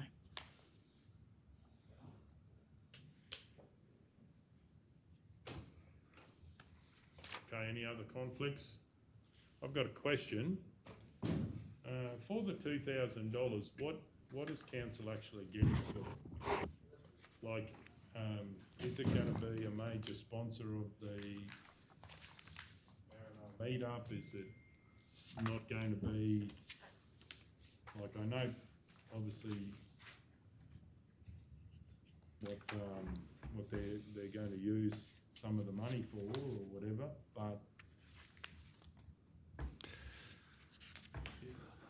Mr Mayor, so the request doesn't, from RCAT doesn't stipulate exactly what that is, but in verbal conversations, council would get recognition, obviously, in all the promotional materials and an opportunity to be at the event. And I would imagine a councillor or councillors open invitation to the event. Righto, so we don't have any sort of knowledge of what sponsorship, we're obviously sponsoring part of it, but we're not. No guidelines. Yep. It says it in So- the letter. It's in the letter. That's what I'd like to, It's, Assistance with catering costs. cover the and catering. marketing. So we could assist with the catering costs, but does that mean when you walk into the event that council has been acknowledged as a sponsor for it, or? We acknowledge our partners with the logo, blah, blah, promotion material, banners. You know, they will say, oh, you're a gold sponsor or whatever. What is, Councillor McMullen, do you have any info on what? No, Mr Mayor, I just can say this is the group that I would asked to and approved to go on as the council rep, and basically for the food, for the catering. And marketing. That's what they were looking for the sponsorship for. And from what I read, there mustn't be, like sometimes people do sponsorship packages, but sometimes they don't. And I'm reading that this isn't a sponsorship package. It is just a sponsorship to go towards the catering for the whole event, is how I'm taking it. And so we'll be getting that. Yeah. Mr Mayor, just following on from your conversation, is in the past we've often put a third point there that the council be acknowledged, et cetera, in the actual resolution. We've done that in the past when we've given cash or money, either in kind or financial support, so that it gets acknowledged on the day. Righto. Oh, yeah, I'm happy with that. That council be acknowledged in all. Yeah. But also, Mr Mayor, this is a program, I suppose. Council moved a couple of years ago to start doing welcome packs, and it's never happened.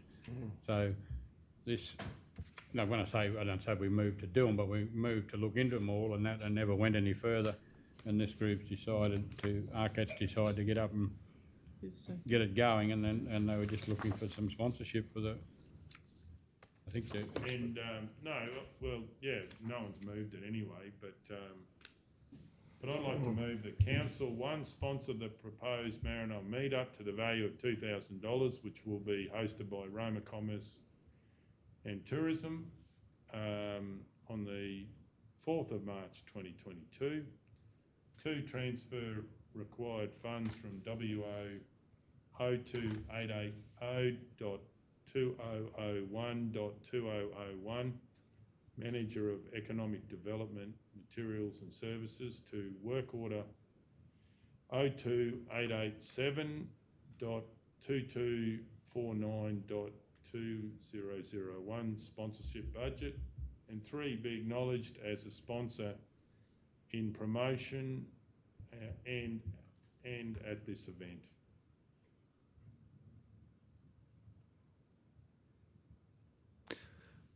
Okay, do we have a seconder for that motion? Just capital C, Health, Commerce. Councillor Ladbrook. Go ahead, Manager, please go ahead. sorry, Mr Mayor, I did note that you've changed the date to the 4th of March, which has been, yep. Thank you. Okay, so does anyone wish to speak to the motion? Councillor Ladbrook. Any opposition?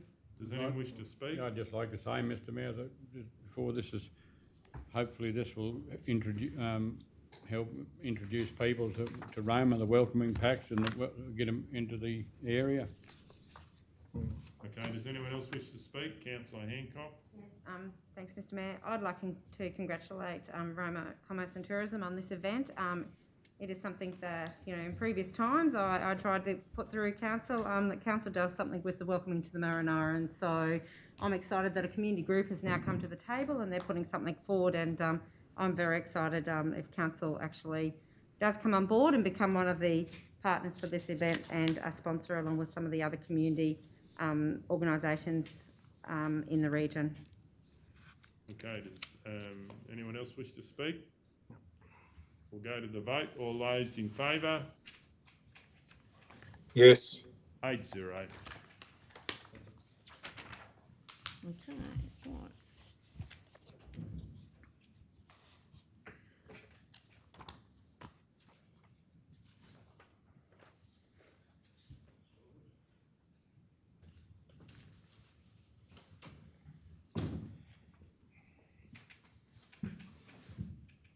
Page 109, item 14.4, performance agreement with Jolly Entertainment. Councillor Hancock. I move that council delegate to the Chief Executive Officer to sign the performance agreement with Jelly Entertainment for 6 performances in the region in November 2022, amended to incorporate a relevant exit Clause. That doesn't make sense. To Delegate incorporate a relevant, no, that shouldn't be there. That doesn't make Yeah, sense. just, Sorry, I'm just going to take that out. Through you, Mr Mayor, the reason for that wording is that we're committing to an event in next financial year, which for whatever reason we can't foresee they may not proceed with. So we haven't, if it doesn't happen, there's no contractual obligation on council's behalf. Yeah, because it's the next budget, I think. Is that the issue? That's it, yeah. Okay, so the council delegate the Chief Executive Officer to sign the performance agreement with Jelly Entertainment for 6 performances in the region in November 2022 and to amend the agreement to incorporate a relevant exit clause. Allocate $5,000 plus GST for the 6 performances as part of council's annual financial budget for 2022-23, noting that $500 will be allocated as part of the First 5 Forever program. Waive the hire fees for the use of the town halls, totalling $1,686.90, and charge to GL 2887.2246.2001 in kind minor.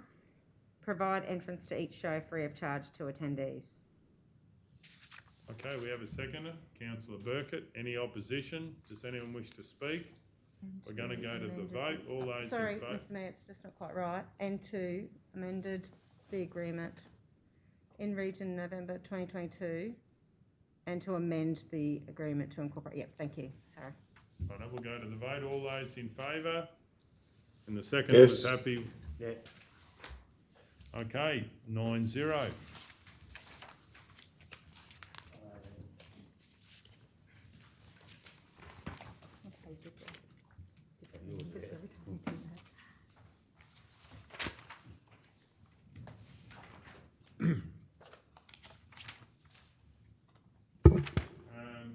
Item 14.5, term lease, lot 1 on M5447. Councillor Burkett. Yeah, I'd like to move the Council 1 enter into a 30-year term lease with the State of Queensland represented by the Department of Resources in respect to Lot 1 on M5447, subject to the terms and conditions as set out in the attached offer of a term lease under the Land Act 1994. And 2, authorise the Chief Executive Officer or delegate to sign the offer of a term lease, conditions and notification of acceptance of offer form and other associated documentation. I've got a question on this one. Is there not a process that we can go to cut that off and freehold it? Because 30 years, even though it's a long time, it's not bores can last 100 years. Yeah, Mr Mayor, initially that's what we did look at was we explored the possibility of purchasing the land from the state. It's quite a lengthy process, but council can go down that path in the future if it wishes to. Just because of the funding that's been allocated and the requirement to have that bore built, we've come up with the department, the best solution is the council to enter into this 30-year term lease. And then we can also then explore the option of purchasing the land. But this gets council access to the land to build the infrastructure. So, Councillor Burkett, did you have any appetite to add another point that, to continue that, like obviously do the lease and get it rolling, but we investigate being able to freehold the land in the future? Yeah, I'm happy with that. Would that be all right, that wording, be okay? It doesn't. Yeah, something along investigate acquiring the land as freehold or something. Investigate with the department acquiring the land as freehold. Could obviously be a longer term thing, yeah. Yeah. So the mover's happy with that? Yep. Do we have a seconder? Councillor McMullen. Any opposition? Does anyone wish to speak to it? Yes, Mr Mayor, I just think it's great for the Mungallala community. I know firsthand the issues they've had with water over a number of years, numerous problems, and they've got it rectified to a certain extent. This is just going to improve it a lot more in the future. So, I look forward to seeing that happen. Okay, does anyone else wish to speak to the motion?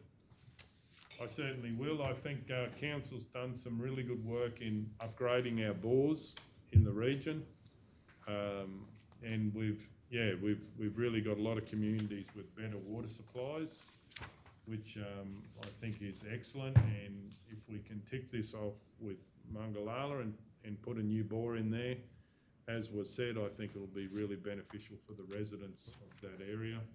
And water security is, it's what we need for life. So we need good water supplies. Okay, does anyone else wish to speak? Does the mover wish to sum up? No, good, thanks. We'll go to the vote. All those in favour? Yes. 9-0.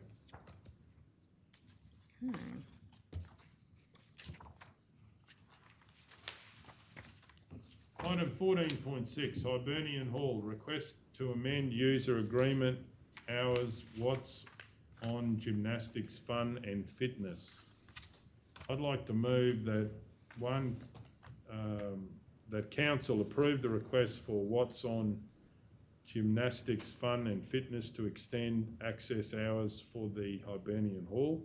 2, confirm the new access hours for the Hibernian Hall will be Monday 9 a.m. to 12 p.m. and 3:15 p.m. to 6:15 p.m. Tuesday 9 a.m. to 12 p.m. and 3:15 to 6:15 p.m. Wednesday 9 a.m. Same hours, 9 a.m. to 12 p.m. 3:15 p.m. to 6:15 p.m. Thursday 9 a.m. to 12 p.m.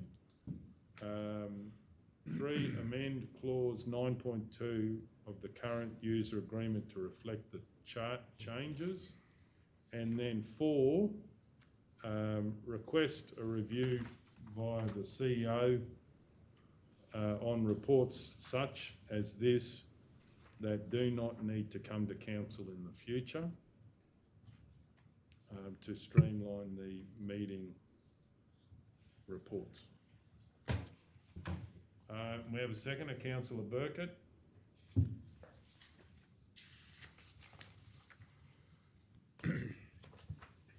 Any opposition? Does anyone wish to speak? We're going to go to the vote. All those in favour?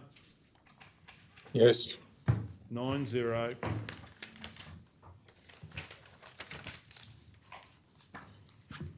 Slow start, we're off and racing.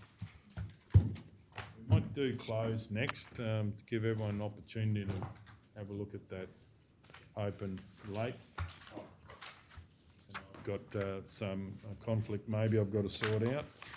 Yeah, through the chair, yes you do. But we won't deal with it now, so. Sure. When you're following this, Closed, you said, not late, ain't closed. We'll do close. no, so you've done it. Do we have any conflicts on close before we go into close? Yeah. You've got a conflict from Councillor Edwards on item number C6.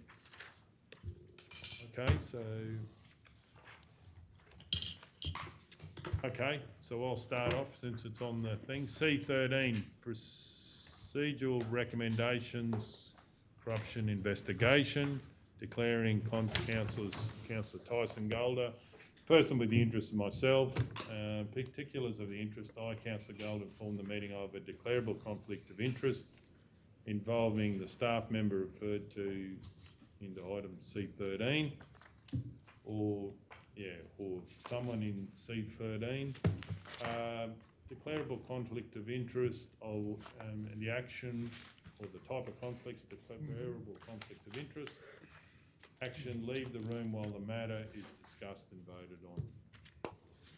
Do we have any other conflicts? Yeah, through the chair, C6. Councillor C6. Martin. Yeah, Councillor Edwards here, I've got one. Please go ahead. Councillor Edwards, I've got a declaration of interest, item C6, description, Wallumbilla Heritage Association, excuse me, relocation of 1200 diesel train, declaring councillor is myself, Councillor Mark Edwards, person with the interest is myself. Particulars of interest. This declarable conflict of interest arises because I sell oranges at Calico Cottage, and Calico Cottage is mentioned in the report. And type of conflict is a declarable conflict of interest. And the action is I'll leave the room while the matter is discussed and voted on. Okay, now any other conflicts? Righto, do we have anyone to move into closed? Councillor Ladbrook.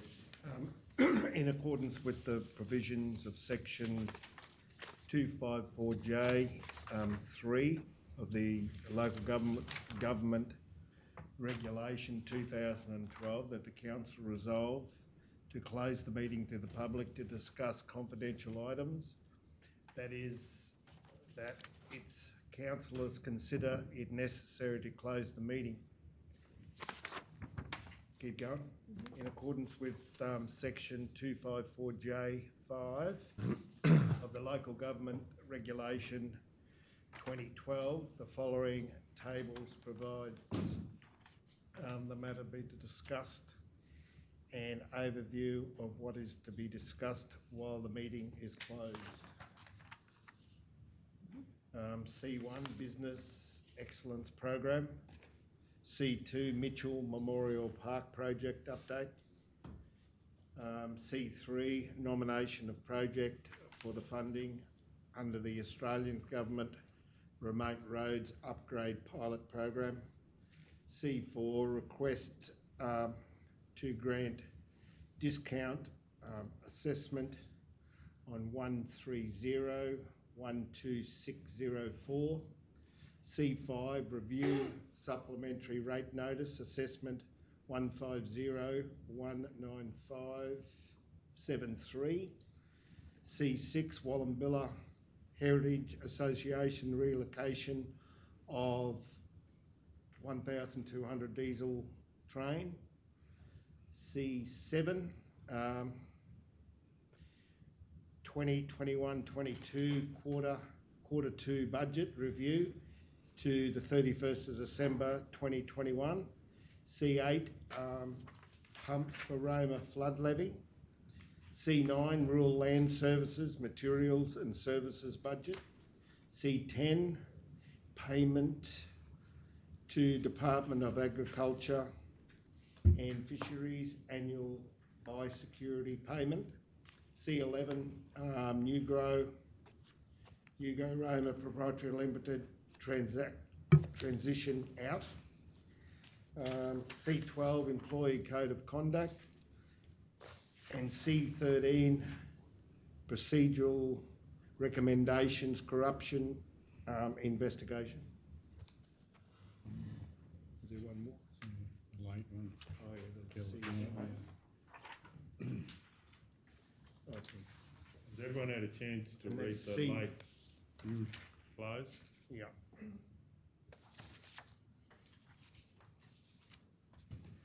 And LC1, Lot 2,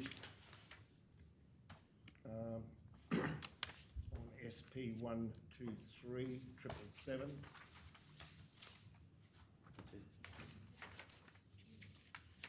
Yeah. Proposed access, is that right? Yeah, that's it. That's it. Righto, That's it. it. Do we have a seconder? Question. Please go ahead. C7, which is the quarter two budget review, I understand why the quarter two revised budget is enclosed because it's a budget item. I don't understand why the financial statements.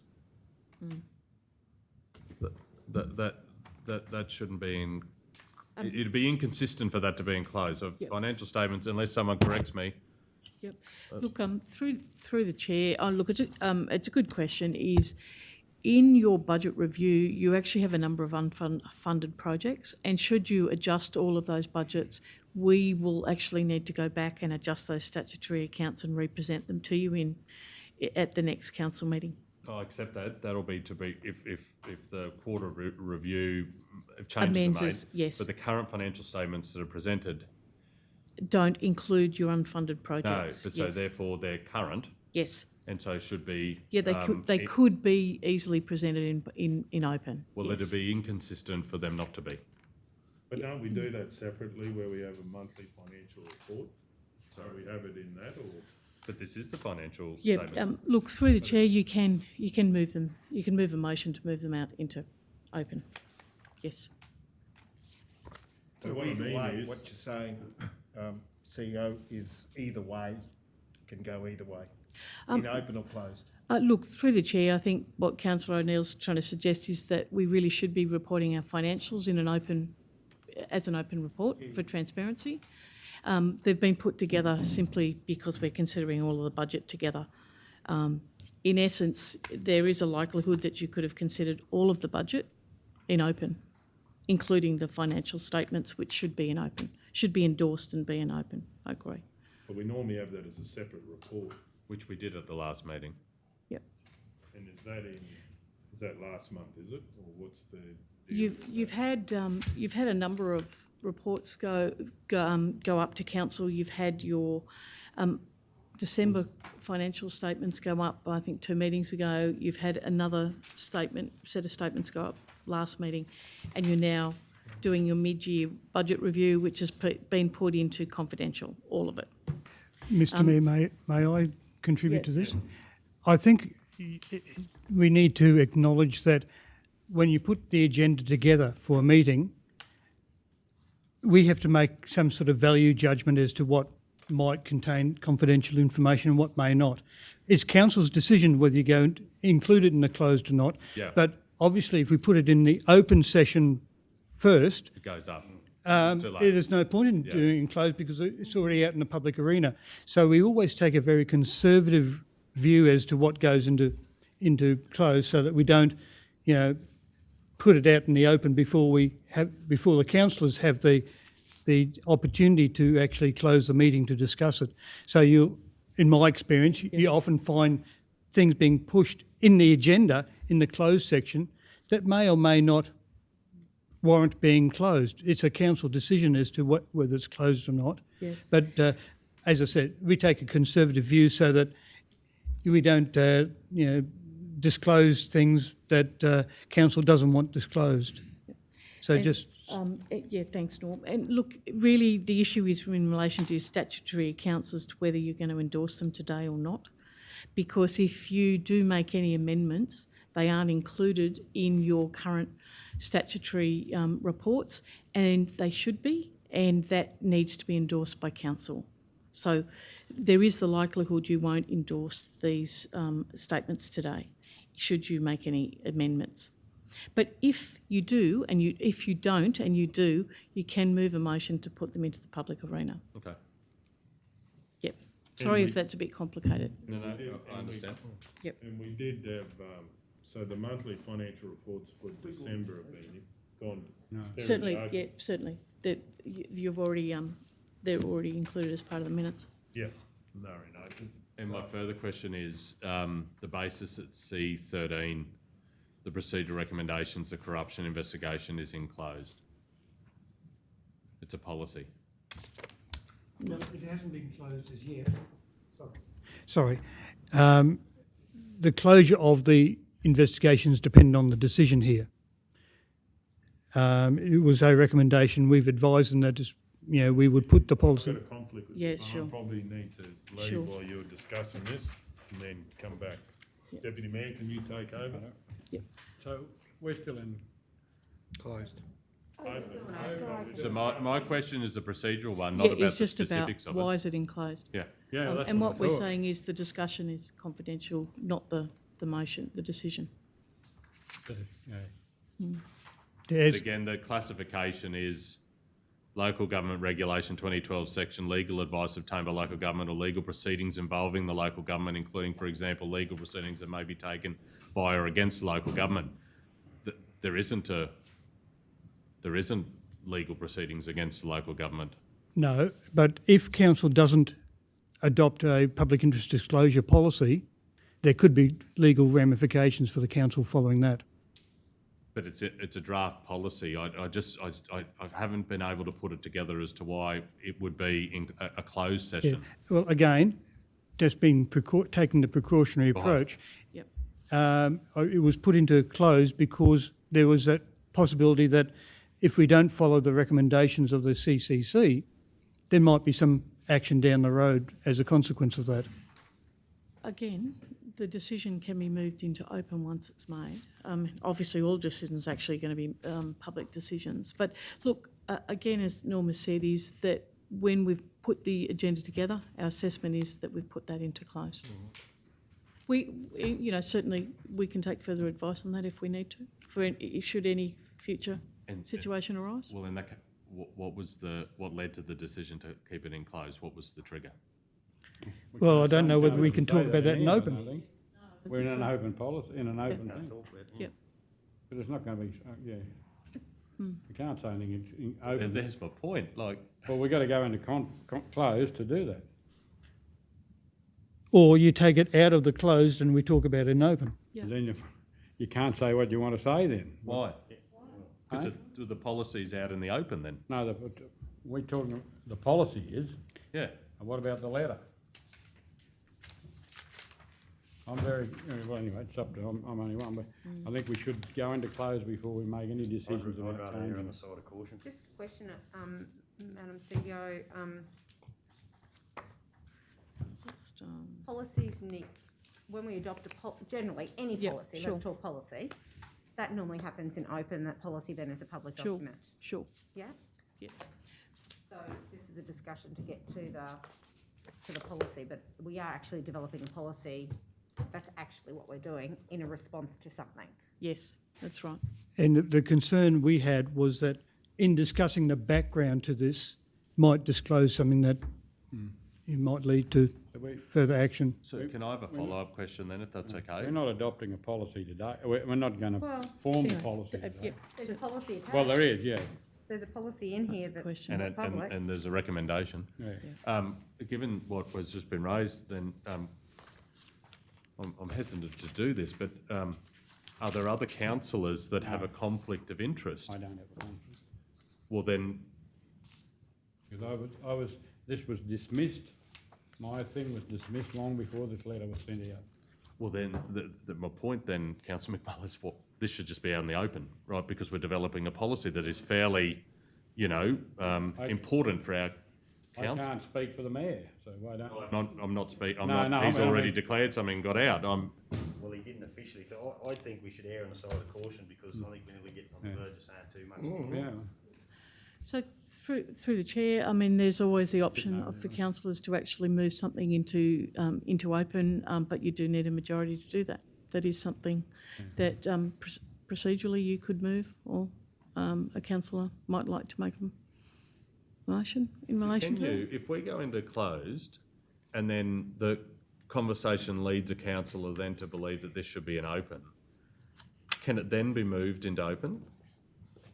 You can actually make a motion to actually make something publicly known, yes, absolutely. If it's been discussed in confidential and the council feels that at that point that it's a matter of, public interest to be in open, yes, you can. Because I mean, Councillor McMullen, I accept that there is parts of what has been presented to us that could lead to thinking that this should remain in closed. But the policy itself and the discussion around the policy, and this is a major step if endorsed by this council, right, I think that discussion should be in the public arena. I'm not concerned about correspondence, and I accept that there's some sensitivities there, but in terms of the policy, it's not open and transparent to have the discussion around the policy in closed. in one part of me, I'd love to see that letter out in the public, but I don't know if we can do that. Why? Well, I don't know, because I can't answer that. Look, through the chair, the public interest disclosure policy is certainly not a contentious thing to discuss in open. It's again, there's a reason why it's sitting in the space that it's sitting in currently. You can move to adopt that, to consider the policy in open. There's no issue with that. The whole issue has been put together because we're being conservative in relation to the discussions about the policy and why there is a need for policy. Well, Deputy Mayor, I'll move that the discussion, and obviously the vote, but the discussion on the draft public interest disclosure policy be moved into open. In fact, I think if you look at the motion that we have made now, it's you'd have to amend that motion because the motion put initially was to exclude item 13, wasn't it? Yeah, let me just... I don't know if there's a seconder yet though, was there? Seconder to going into closed? No, you haven't. Okay, you haven't done that yet. so we still got a would bit of need a space. different motion to me just- move into closed. So That excluded. I get what you're saying, Get some Director Norm. wording. So Deputy Mayor, there's a live motion to go into closed.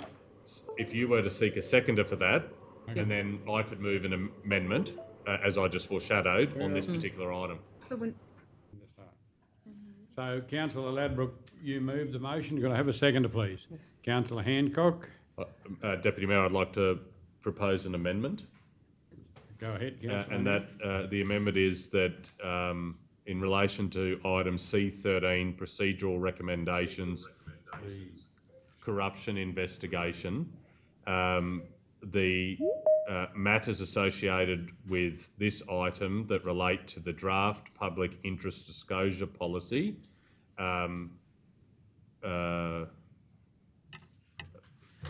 be discussed in the open session of council. Do I have a seconder for that amendment, please? Councillor Hancock. Does the mover and the seconder, I've got to ask them, are we happy with that? So we'll put the amendment to the vote then. All those in favour?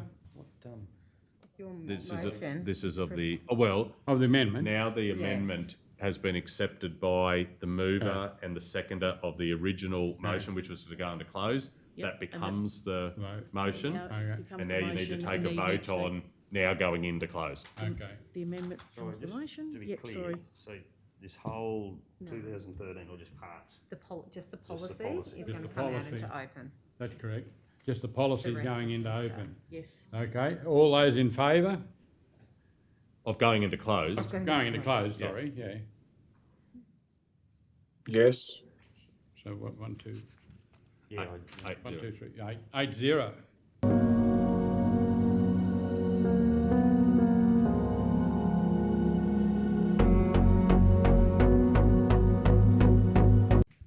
Okay, does someone want to declare something or whatever?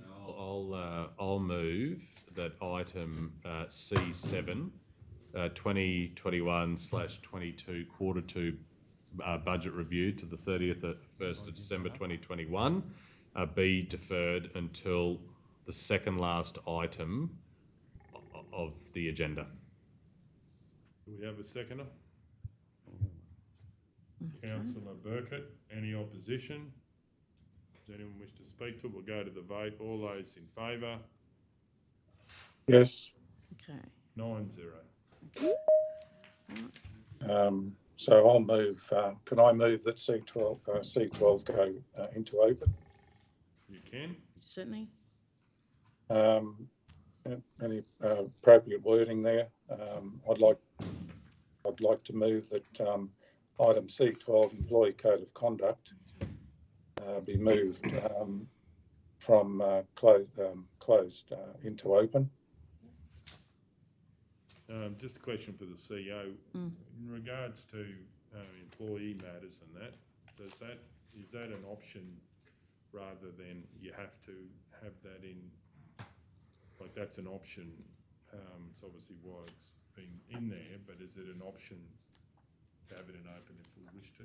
Yep. Yeah, look, through the chair, the Act itself actively encourages council to be as transparent as possible and and certainly your most recent legislative changes are certainly intimating spend time looking at your confidential items, see whether they can be heard and discussed in open council, and be with the aim to actually reduce the amount of items in confidential and to have more public discussion. It is a policy at the end of the day, and as I said, you have spent some time on it. There's certainly no controversy in the policy, and I would certainly feel comfortable having that discussed in open. Okay, so do we have a seconder? Councillor Ladbroke, any opposition? Does anyone wish to speak to it? Councillor Hancock?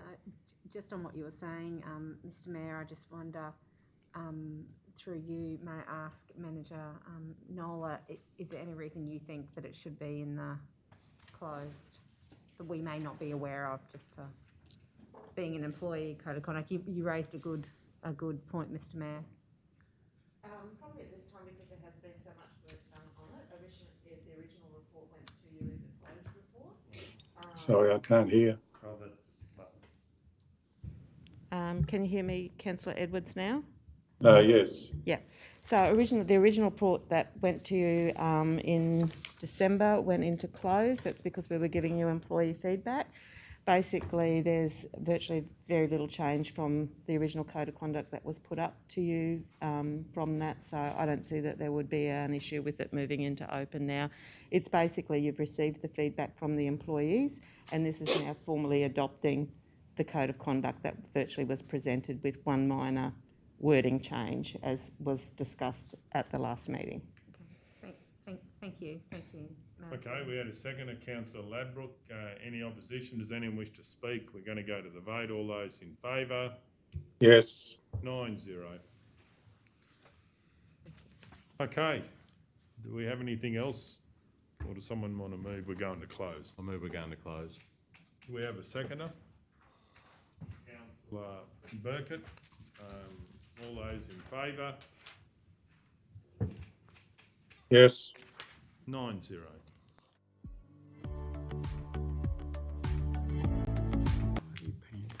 So a conflict, I know I need to do a conflict to do with, No, we're going to 11.1. Not in your pocket.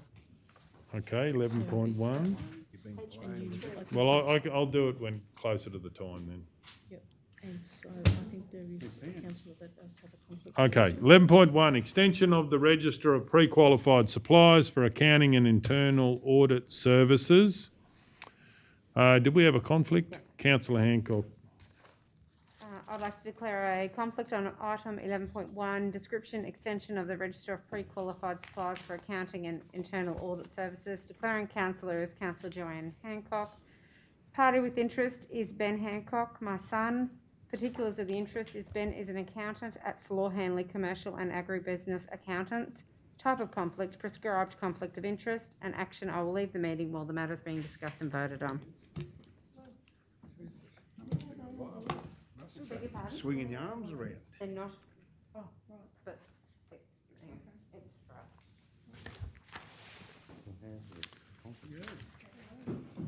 right. Okay, Councillor Hancock has left the room. Does anyone wish to move on this? Can I just Please go ahead. No, I've a question, but I'm happy to move. Does Councillor Edwards, do you have a conflict on this? In relation to? You're an accountant, aren't you? 11.1. So councillor Edwards, probably the best question is, do you have the one-page list of all the accounting No, I services? don't. Right, that probably answers that. We got it handed out individually earlier. Okay, so we'll lay this on the table for later in the meeting, and could someone please send? That to. I'll just screenshot it and send it to you if you want. Would you mind? That would be great. Okay, so all those in favour of laying it on the table till later in the meeting? Yes. It's 8-0. If we get Councillor Hancock back, please. Right, where we're going from here, Kel? We've lost our screen too. LC1 is Technical label- problem? label Oh, right. Roma 11. Roma levy. Which one are we going to, sorry? The late report one, sorry. Late L open. Late open? Oops, sorry about that. I'll grab it.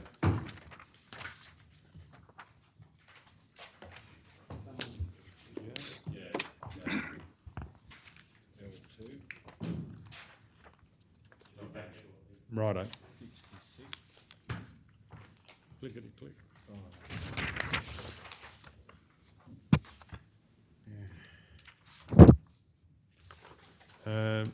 Okay, so should we wait for Councillor Hancock? Just adjourn the meeting for a minute. I'd like to move that Council, 1, receive and note the submission from Mr McFarlane. 2, acknowledge that monthly and annual inspections are currently being carried out by Council's engineering staff, and to date no significant issues have been identified. 3, engage the services of an independent and appropriately experienced engineering consultant to assess the world's best practice design for our levy, with any recommendations immediately implemented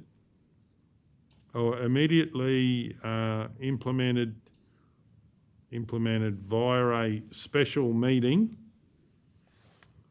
So obviously, we'll need funding for it. So via a special meeting, such as reinforcement of the levy or more detailed inspections of the levy for boroughs, etc. That will be including mitigation actions and plans currently in place.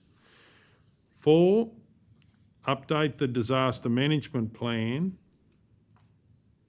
to include a possible breach of the levy. And 5, invite a representative of local government mutual to brief council on the risk associated with the flood levy. Now, Kel, we haven't got our screen anymore, but have you got that down? Or? Mr Mayor, should we ask for instead of engaging them, should we wait until we got the price?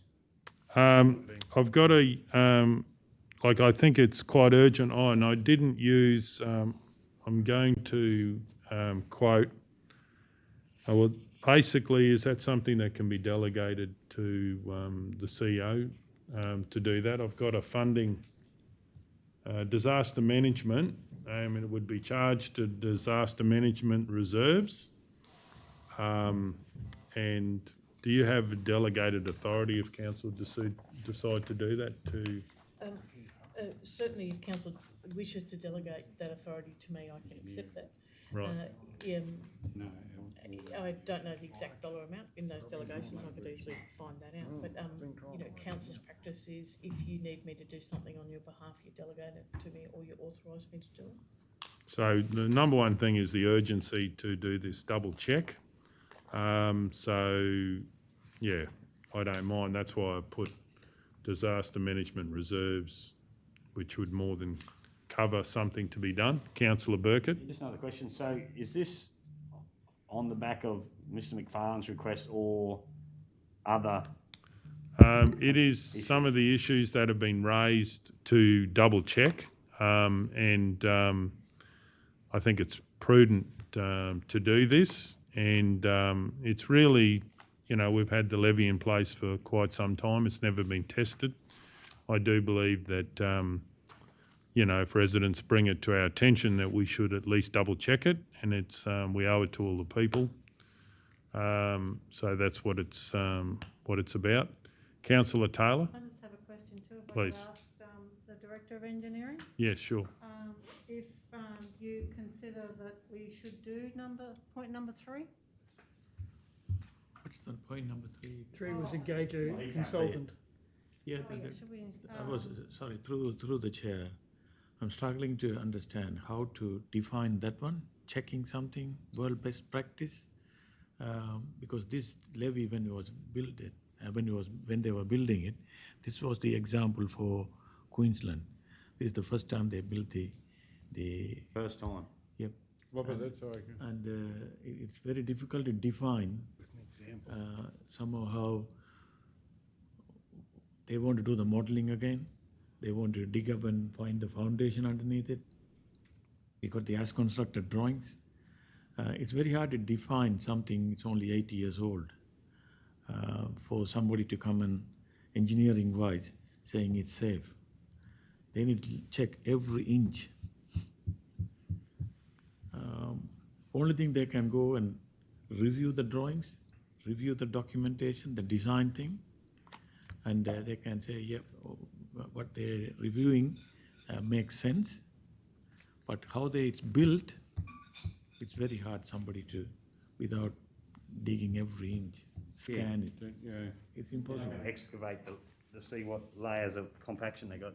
Exactly. One of the things that obviously I would expect if this was supported would be, does it like we've got rock on the edge of the 90-degree corner there, does it need any more? So we're really talking, if you're building it today, is there any improvements that can be made? It's not going through and core drilling it or whatever. It's really saying what can, like, would you do it differently? And you say, oh, well, I've put a bit of reinforcing here, or no, it's perfect. And also to have this done and double checked, I think, is what we're looking at. Mm-hmm. And really by people that build dams, and this is like a dam, but it's got a lot of velocity because it's with the creek and so forth. Just really saying, is there any improvements can we make? Really all over. So so that's to explain to council. That's what putting forward there. So our Director of Engineering can't do that? But rather than doing through the chair, rather than doing that one, we can go and get an expert advice. We have a levy. Can you speak up a bit, please, Ken? We have a levy. We want to identify anything wrong when we were building it. Have a look at all the documentation, whether we can improve on it, rather than re-evaluating. Yeah, that's it. Improve on it. Correct. Improvement on it. Yep. Come back to us, whether we built it right, by looking at the documentation. Is there any other things we can do? Somebody else looking at it? Yes, we can get an expert. You to can come. An expert, no. External. We need to get an expert. One thing I do agree with really is when you said burrows, I think you mean like rabbits and that. I think that's pretty important that we check it for that type of thing, rabbit warrens and that sort of thing, that's for sure. I don't know, And what I'm saying, so you understand the motion, councillors, is we're not talking about digging it up or anything like that. There was a situation that the contractor that built the levee did go out of business not that long after they built it. But this is really more about how to improve it. Do we have the best? If we don't have, we have overtopping in our documents, but if we don't have a breach, what should that? Basically having a look, and I think it's due diligence. We've literally got hundreds of people's lives that we need to make sure that our due diligence is excellent. So I don't think, I think this is part of good disaster management. And hopefully it comes back perfectly, which I hope it will. But I think we need to do this. Do we have a second for this motion? I have another question. Please go ahead. Just in point 3, where you've said, with any recommendations immediately implemented via a special meeting. So does it have to be a special meeting or can't, well, like what if it comes back and we've got another? I don't meeting? mind, I just don't want it held up in the normal meeting cycle, that if there is some things that need to do and the staff need budget, that we can approve it. So I don't mind if it's ordinary meeting or special meeting or. Because I think at this here, it can only come back at a special meeting, is what you're saying. True, but we This can have one resolution. of those at any time, so that's why it was, because we have forecasted a fairly solid rain event season that we could be dealing with, so I think time is of the essence. But I agree with the director, Ken, that it's about looking, is there any way we need to improve anything? 3 months. Okay, so do we have a seconder for this motion?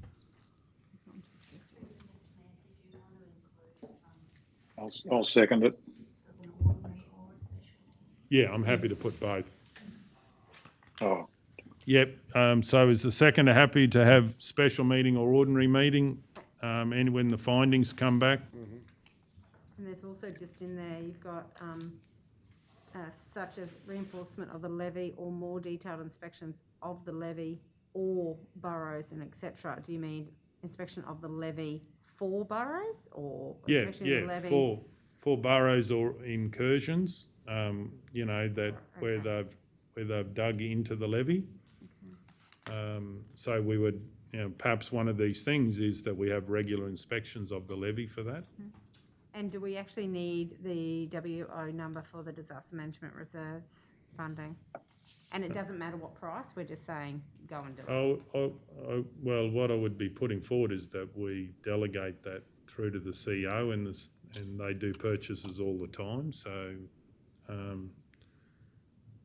I think there's a purchase authority for a certain level and then has to come to council. CEOs just don't go and purchase all the time. No, they don't, but I don't believe it's going to be going past that amount of money. I think the CEO would bring it back if it was past delegation.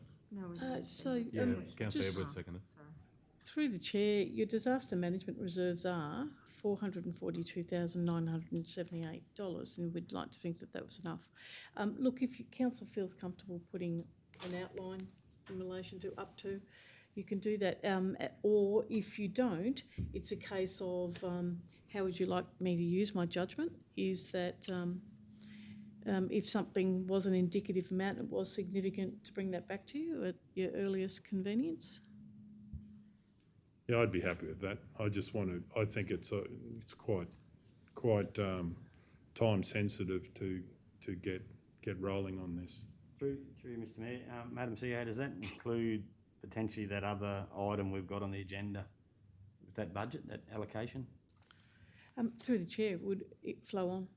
No, these are reserves, sorry. But you would be bringing it into the budget from the reserves, so there would be an amendment. The new pumps, I think what council, new pumps will come out of that reserve? Look, no, that's excluding those. The pumps have already come out of those reserves. All right. Look, through the chair, if you'd like to give me an indication of what you think is an indicative price, that can certainly assist me. If you give me a very broad delegation, then obviously Okay, so I've got a limit. I'm happy to put in there that something about we circulate it first to councillors. If you'd like to have viewing over it, Kel, what can we put in there? At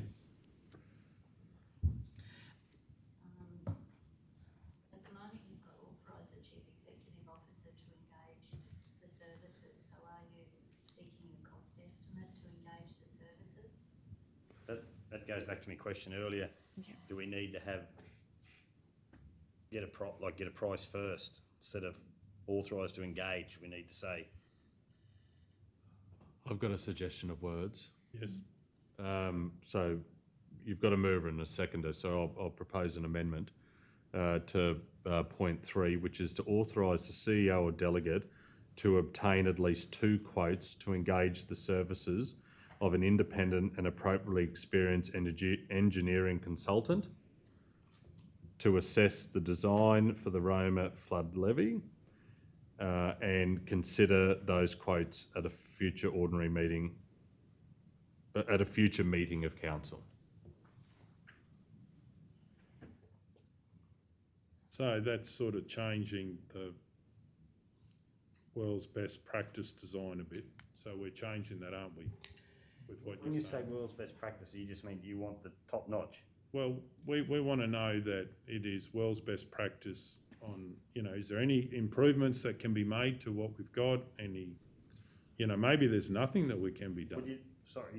You'd like to think that in a situation like this, they're assessing, not going around at half baked.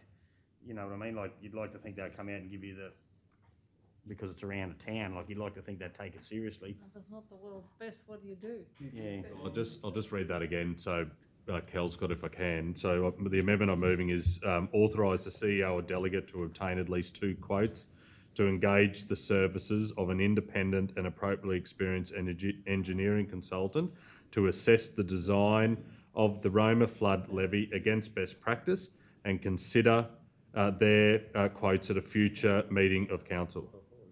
Yeah, and does that mean that in there you would have there to, to bring forward any improvements? Is that what it's? We need to get the quotes first to make a decision on who to engage. Yeah, through the chair, it's just slowing down the approach in relation to saying, okay, go get the pricing first, come back to council, really. And in relation to the 2 quotes, would it be more appropriate to say a quote? Why is because most likely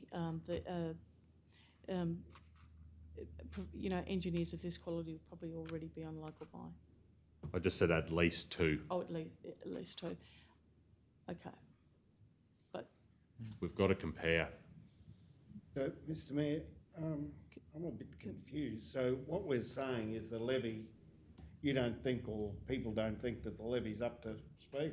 No, it's really that a resident has raised concerns and I think it's prudent for us to double check and make sure. But you don't want to spend that amount of money on. No. So that's why I'm asking for it to come back. So Mayor, I've moved an amendment. Yeah, but just to answer Councillor Ladbroke, we're not spending that amount of money. That's just saying that there is budget to be able to get a price to do something, right? So But that's it's not very old. You wouldn't think that you'd. But we do have yes. So we've got a. Well, unless you accept it. Yeah, I'll accept that amendment. You got to check that the seconder. And does the seconder accept that amendment?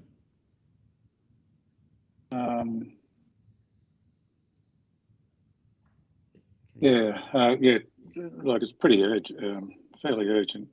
Time is of the essence, so long as doesn't hold it up. Yeah. Okay. Yeah, So I'll that accept can come it. back as quick as possible. Yep. Righto. So that is the motion now. Does anyone wish to speak to the motion? I will. I do believe this is about double checking. This is about people's lives. This is about making sure that when residents bring issues forward, that we have our duty of care just to double check. Certainly shouldn't be putting any fear in anyone, but actually you tend not to have problems when you do double check and look for world's best practice.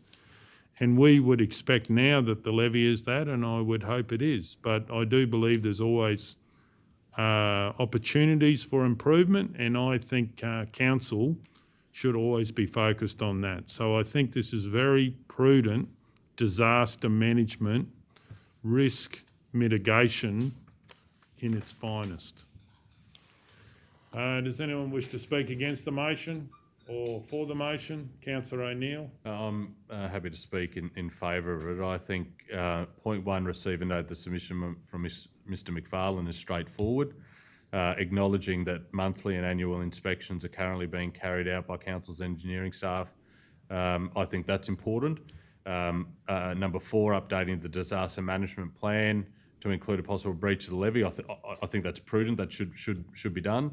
I think understanding from our insurers the risks associated with the flood levy, I think that's appropriate as well. And the reason that I moved the amendment for point 3 is whilst I accept that at some point we need to have a look at having it reviewed, peer reviewed, it is prudent that we go out and seek quotes when we're engaging firms and spending other people's money. And so I'm very pleased that the mover and seconder accepted putting in a staged approach so council can further consider the cost implications of engaging, an independent and appropriately experienced engineering firm and understanding those costs before we give the green light to undertake the works. And I look forward to that coming back as quickly as it can. Does anyone else wish to speak for the motion or against the motion? I'll sum up. I certainly would hope that this comes back quickly to council. I think we've been notified that, it is a season for large rain events, so we need to do our due diligence quickly. Just on the note about spending other people's money, council staff are delegated to spend other people's money every day without any decision of council, and that does happen. So I do believe that in some ways this is nothing different, but was happy to accept the amendment in the spirit of getting on with it as quick as possible. Okay, does anyone else? Oh no, that's it. We'll go to the vote. All those in favour? Yes. 9-0. Okay.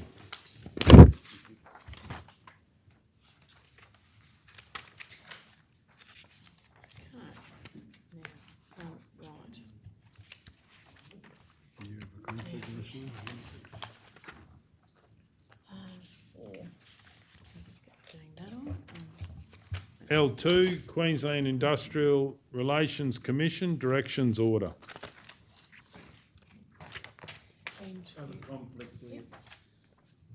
Okay, Councillor Ladbrook. The item number is L2, the description, Queensland Industrial Relations Commission Directions Order. Declaring councillor is myself, Councillor Ladbrook. The person of interest related party is my wife Alana Ladbrook. Particulars of interest, my wife is president of the Roma Show Society. The type of conflict is a declarable conflict of interest, and the action I'll take is leave the room while the matter is being discussed and voted on. Okay, do we have other conflicts? Yes, Councillor Edwards. Please. I have a declaration. Yep. I have a declaration of interest. Item is L2. Description is Queensland Industrial Relations Commission. Directions order. Declaring councillor is Councillor Mark Edwards.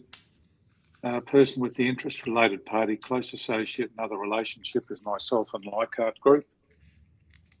Particulars of interest. I am an employee of Leichhardt Group, and Leichhardt Group leases an office in the main street, and I sell oranges in the main street. Type of conflict, declarable conflict of interest.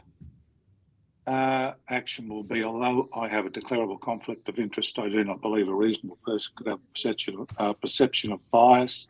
Therefore, I will choose to remain in the meeting. However, I will respect the decision of the meeting on whether I can remain and participate in the decision. Okay, any other conflicts? Councillor Hancock. Councillor Edwards. Is that all I've got to move, that little section? Yeah. I'll move that it's in the public interest that Councillor Edwards participates and votes on agenda item L2 because a reasonable person would trust that the decision is made in the public interest. Councillor Guthrie. Happy to second it. Is the second up. Any opposition? Does anyone wish to speak to it? We're going to go to the vote. All those in favour? 8-0. 8-0. Can I vote? Change Could the I have spelling. voted, or I No. can't vote with that Yes, anyway? you can. You gotta wait there. Don't He's go got to yet. wait, Tyson's got to. Sorry, Well, that'd be 7-0 because you wouldn't Yeah, be you can voting. vote. Yeah, 7. Why is that? Are you leaving the chamber? I just have to wait until. But You you finish normally there don't another vote on it conflict? if you've got a conflict on that item. Mm. Is that correct? That's right, because he's Right. not an eligible Got councillor. one more. Councillor Hancock couldn't vote then either. I don't think I did, to be honest, I was screwed. No, well, I'm just, when we called the, Actually didn't, but no, actually So you I didn't? don't have a conflict. oh, sorry, I thought you said you did. I was just No. scrambling a little bit then, That's but right. I don't. Councillor Ladbroke, we've just got one more. I've got to declare a conflict. L2, Queensland Industrial Relations Commission Directions Order. You want? Yeah. Thank you. Tough. L2, yeah, Queensland Industrial Relations Commission Directions Order, C, L2. Declaring councillor is myself, Tyson Golder. Person with the interest is myself. I own a business, Golders, in the Roma CBD on McDowell Street. Although I have a declarable conflict of interest, I do not believe a reasonable person could have perception of bias. Therefore, I choose to remain in the meeting. However, I'll respect the decision on the meeting whether I can remain and participate in the decision.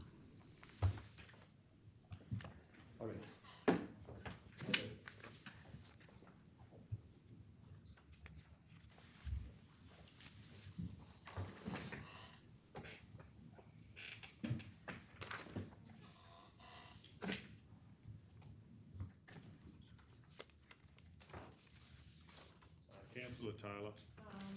I'd like to move that it is in the public interest that Councillor Golder participates and votes in agenda item L2 because a reasonable person would trust the decision is made in the public interest. And we have a seconder, Councillor Guthrie. Any opposition? Does anyone wish to speak? Does anyone wish to speak? We'll go to the vote. All those in favour? All those against? So that's 4-2, if I can call for a division. Okay, any other conflicts? Okay, Councillor Ladbroke, you can go. Okay. L2.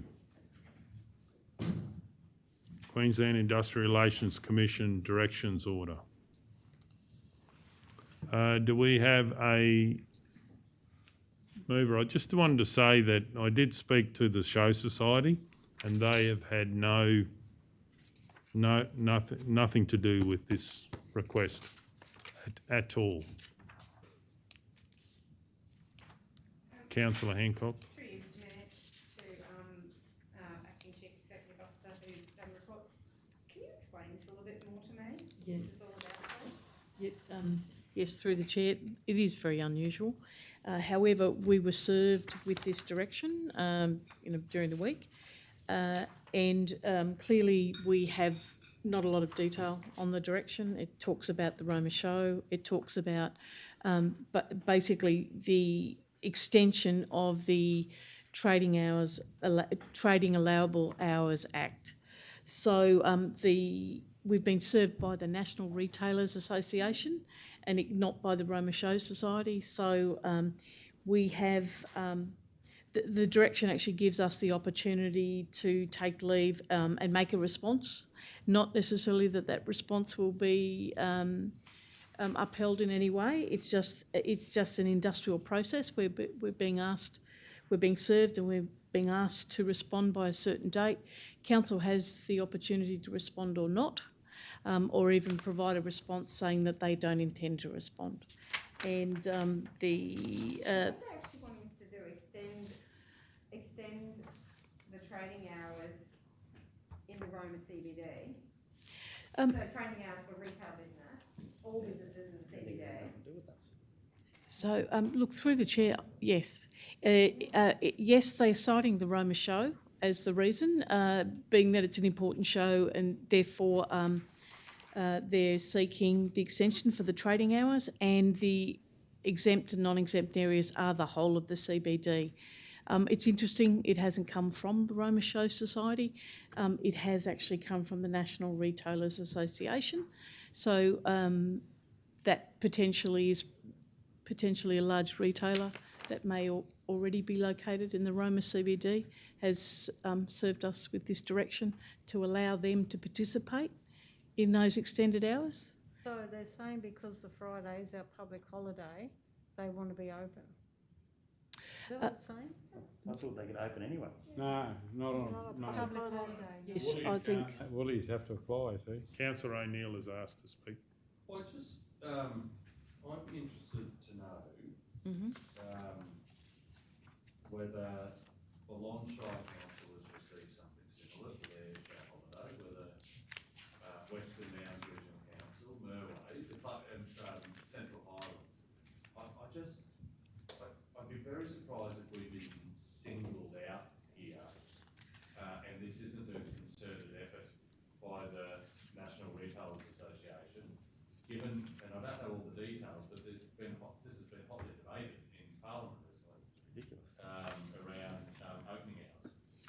Well, through the chair, perhaps a small clue might be in the filling of the form. There was a typo that said Mount Isa and it was crossed out. Can I add to that? This is a very common letter councils receive once a year. I received one up when I was in Whitsundays, and again they came in regularly when I was in Toowoomba. Right. So it's just a common thing because it's a public holiday. Certain retailers want to open, others don't. It just is a formality that they go through, and it's generally kicked off by the Retailers Association.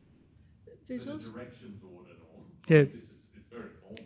We've never, in my time in council, have received something here. Yeah. Received anything like this. I can't speak on with regard to the Roma Regional Council, but in other councils it's a once a year event. But it's not our, See, there's a formal process regarding the shop opening hours on public holidays, and it's a directions hearing from the Industrial Tribunal to give a direction that shops either open or don't open. so could we, I know there's a recommendation here through the Chair, CEO, to not make a formal application, I get that, and B, support the extended trading hours during, can we just drop that? Yep. And just For- have, for- it's up to you. do not make a formal application? The chair. This is an outcome. What I'm, Business. but I think it is our business to, so number one, I'm concerned about affecting the show by large retailers opening on that day, because generally small, We're the big ones. Oh, I see. yeah, so No, see, one, well, I'd say Woolies can't open and IGA can. Yeah, I get it. Because of the- Because it's Yeah. just, See the the link. little Yeah. guys, they won't have, it's their choice whether they Yeah. open or not. Yeah. But what I'm saying is, yeah, I am worried about the show, and I do think this is a push just to get more trading hours generally, and that's why there's been no discussion with the Show Society. It's not helping them in any way or whatever. And I bet you, this is probably happening in all different areas where they're saying, right, we want to show holidays, we want to open, but and Is seeking leave, then, is that just something our staff can do, or do we have to engage lawyers to do it? Well, the directions to us as Maranoa Regional Council, so it'd be up to council to appoint the person to attend, which would normally be myself. Yeah, okay. Yep. Right. We can also make a submission, so. I think a submission would be good. So that's what was my question. Is Sorry, that yeah. something internally, or are we going to have to engage Legal representation, no. So the advice that we've received, Councillor O'Neill, that is if leave is to be heard on the application, council can then put on submissions in support of the application or to resist the application. We confirm that council is not required by the Commission to respond to the application, and it can choose to or not. Okay. Sorry, I just have to confirm something. This is only regarding the Roma CBD. It's not regional, is it? No. And then- I'm a CBD, correct? Yeah, And- just map make there. sure that this directive is just for Roma CBD. Well, it's, There's not too many of the towns that have, like Surat wouldn't have anyone that's restricted. There's no business in Surat or anywhere else big enough that you can't open any day of the week. Yeah, because this says includes non-exempt retailers, so that's the big key, is that they're not exempt, And whereas the little people are exempt. IGA come under the threshold because it's to do with number of people employed. Yeah. And Woolies are over it, see? Yeah. oh, 'cause That's food- been a question food for works years the because same, yeah. they got to get special permission to do those extra weekends at Christmas, I don't understand what they're not making formal application seeking leave means, sorry. Well, No, just say nothing. yeah, so I'd like to move that council, do we have any wording, CO, make a submission, or what would? Yeah, certainly, that council, if leave to be heard on the application is granted, council put a submission to resist the application? Yeah, to resist the application. Didn't we move a resolution? No, we haven't yet, no. It could be to resist the application, you can just Yeah, leave it to like that, resist or the application, on the grounds that it may affect local traders. to affect the Roma show, The one about, Yep. to affect the Roma show.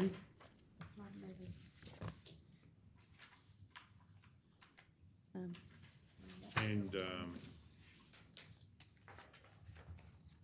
And I don't know whether there's any appetite for anything else, but, To resist the application, as this may affect the attendance at the Roma yeah, show? the attendance and support for the annual Roma show. don't even have a. Okay. Oh, I must have wrote something down. I don't think we've dealt with this today, have we? No. Okay, do we have a seconder for that motion? Can I just say something, Chair? Yeah, please go ahead. Oh, I know. Wouldn't you do the opposite of the officer's recommendation as well, or just not not making a formal application at all, seeking leave? Oh, yeah, well, we could put that in front. That council, And does not support all. make a formal application seeking leave, if I didn't say that. And then point 2 is, which I've already said, which is, If leave to be heard on the application is granted, council will put a submission to resist the application, as this may affect the attendance and support for the annual Roma show. yeah. Yep. Okay, so that's what now. Did we have a seconder? Yeah, I'll second that. Oh, Councillor O'Neill had already got in there. No, that's all right. And any opposition? Does anyone wish to speak to it? Right, okay, I can't see it, but if there's any, Point one is that council make a formal application seeking leave. yes. And point two, if leave is, You can, if leave to be heard on the application is granted, but you can probably just simplify that to, if leave is granted, council put a submission to resist the application, as this may affect the attendance. Yep, great. So it reads, if leave is granted, council put forward a submission to resist the application, as this may affect the support and attendance of the annual Roma show. Okay, so is the seconder happy with that? Yes. Righto, does anyone wish to speak? Yeah. Oh, sorry, who's the second? Oh, sorry, I'm not the second. Yeah. Okay. Thank Councillor you. O'Neill is, you are nearly there. Does anyone wish to speak? We're going to go to the vote. All those in favour? Yes. 8-0. Okay, anything else, councillors? Thanks, Noel. I'd like to move that we move the agenda and deal with item C12, employee code of conduct next, as we have a opportunity Sure. to hold back to Mitchell, so. You've got to open the gates for me, so I'll second that. All those in favour? 7-0. Yeah. 8. No. Sorry if you were just. 8-0. Yes. That'll be 8. Oh, should he been in there for that? Doesn't matter. C12, employee code of conduct. Do we have any questions, councillors? We're right and open, we're ready to go. C12. Yeah, it's gone into open now. Yeah, but it's still out there. Have changed, but. And is this been in line with, as it came before us last time? Yes, thank you, Mr Mayor. So a report was submitted to you at the council meeting of 8th of December, and in that we highlighted some of the changes, and I also provided you with a report detailing the staff feedback, which we talked about in quite some detail with regards to a lot of things could be actually addressed in supplementary documentation to the Code of Conduct. This is about tidying up the draft that was presented to you at that meeting, which you received the feedback on, to eliminate, I guess, the highlighting where we were showing the difference between the previous Code of Conduct that we had used from the public sector. There was one recommended change, which was just a change in one particular word, which was in section 21B, which originally had said assist all members of the community, especially with people with disabilities. We've changed that to including people with disabilities. The only other major changes were in relation to where we talk about at the end for more information. It had manager, director and human resources team. We've expanded that to include overseer as well. So where we've talked about that, they're the main changes that have occurred. So largely it's the document that was presented to you at that 8th of December meeting. In my recommendations, I've asked that you adopt the Code of Conduct. I probably would also ask that you might also consider the opportunity to delegate the authority to the CEO to be able to make any minor changes. That doesn't change the intent of the document. If there's any further grammatical changes or that might need to be done, it will just give the CEO the opportunity to make those changes without it having to come back to you to make minor changes. Of course, the Code of Conduct will be reviewed on a regular basis anyway, so you will get further updates at a further point in time. I know that when we spoke last time, we were in the process of developing the employee handbook, which expands out further, provides staff with more detail on the intent of those documents, but does it in a handbook rather than includes it in the Code of Conduct. I'm pleased to say that's largely been done now, but I want to work with the executive leadership team to go through that, and then once that's been signed off, then we will roll that whole document out to staff. We can certainly roll out, once you've adopted the Code of Conduct, we can actually start rolling the Code of Conduct out. Through Mr. Smith, Manager Noel, just with the social media stuff, is that was put back in there, wasn't it? The social, in detail, what we have done is we've actually really expanded that out, and just to explain the hierarchy of the document, there will be the Employee Code of Conduct, which is basically a policy document. Then underneath that will sit other policies, which one of them is use of social media and also to our IT. And then the employee handbook actually has a whole section which deals about conduct on social media from an employee point of view, even provides them with a checklist that says, ask yourself these questions, and if you tick a yes somewhere, then don't post it. So it's quite detailed, but it does call up the relevant section of the Employee Code of Conduct. Thank you. Which is what section in here?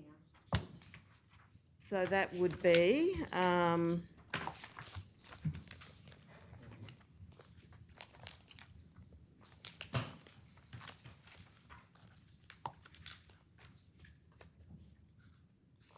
that will relate to section 1.3 of the Code of Conduct. So what we've actually done is I pull across the relevant section of the Code of Conduct, and then in it is where I draw in all the other bits and pieces that we want to flesh out more. So the actual section talks about contribute to public discussion in an appropriate manner. So that's where we flesh out about whether commenting on social media fits within the scope of that, to give them more guidelines. So just in broadly, if we adopt this, is the Employee Code of Conduct broadly in line with what the state government would do? It's exactly, virtually, because the last time I brought it to you, I'd actually got permission from the state government to use there. Of course, we had to amend certain wordings to make it reflect what we wanted. Yep. Okay, any questions, councillors? Yeah, I've got one, Chair. Manager Nola, it's Mark here, Councillor Edwards. I'm just wondering, the actual document's a policy document, isn't it? So, which you said, does it go on our list of policy documents which are available on the website, or is it an internal document? Because council's adopting it through the CEO, it's my understanding that it would be available on council's website. Okay. So if you're not sure about, that's what you understand. But if, just to be certain, is there any requirement possibly to put number 3 in there, or not? I'd like to ask Madam CEO about that.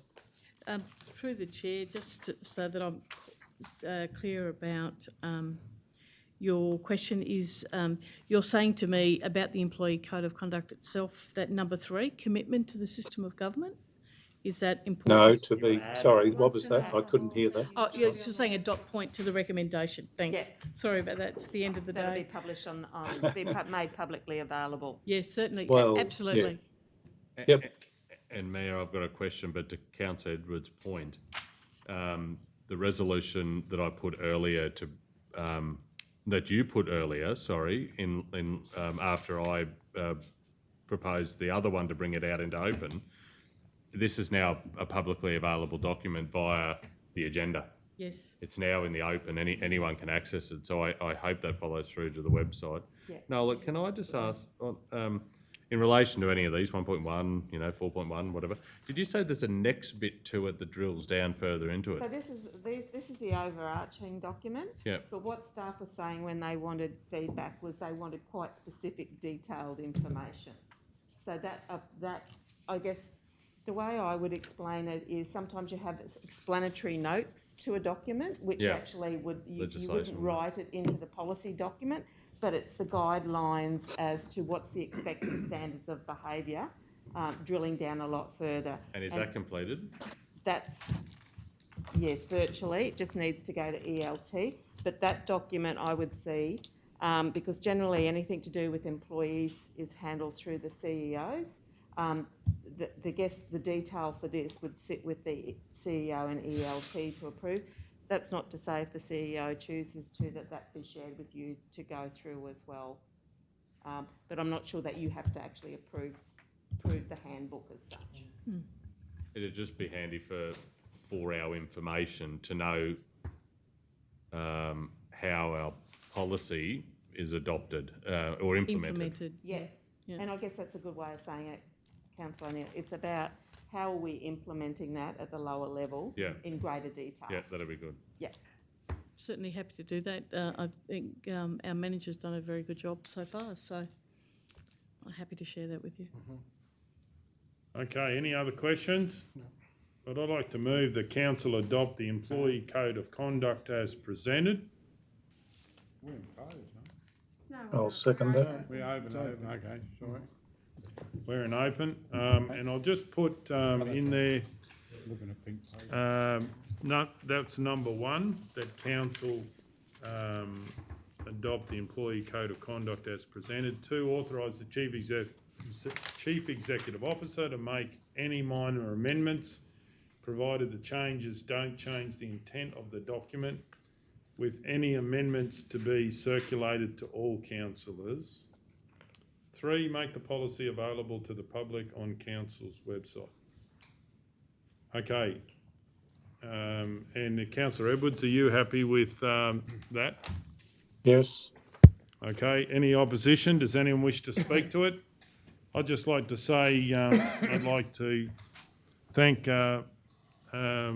Manager HR Nola for all the work that you've done. Thank you very much for being so diligent with this. And I'd also like to thank the staff for all of their input into the code of conduct. And it's really good that they would like to see that detail so they know where they're going. And hopefully we can all work together to make it a better council. So thank you for all your efforts there. When you finish. Yep. In number 2 there, with any amendments to be circulated to all councillors and staff, would you put that or not? No, Changes. I think that'll happen anyway through the normal channels. Yeah, look, through the chair, I think you're just trying to keep me honest. So that's fine. You know what I mean? I just thought, I do. if we're gonna And see we it, certainly, staff, and then everything's open and good. Yeah. That's all? Yeah, absolutely. Through the chair, anything that it impacts employees from a policy point of view, we are required to do it through the appropriate channel, which is the Employee Consultative Committee anyway. So we will be taking this back through them to say we're going to release this. They've been party to that. So likewise, any changes and also to the employee handbook will be done through that process as well. Okay, does anyone wish to speak against the motion or for the motion? We'll go to the vote. All those in favour? Yes. 9-0. Any further business, councillors? Yeah, I C1. like a whole agenda. Wishful thinking.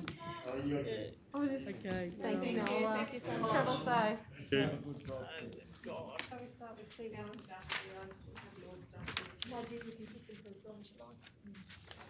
Well, this is going to be connected with the other one, isn't No, it? C1, C2, C3. We haven't We done haven't done any of it. We moved our confidential motion, Right, okay. our public motions on our confidential papers.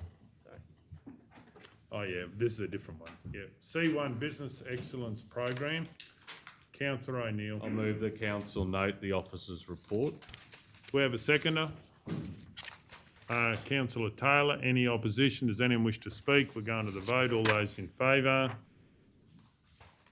Yes. 8-0.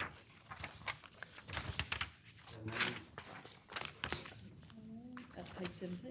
Thank you. C2, Mitchell Memorial Park Project Update. Councillor Burkett.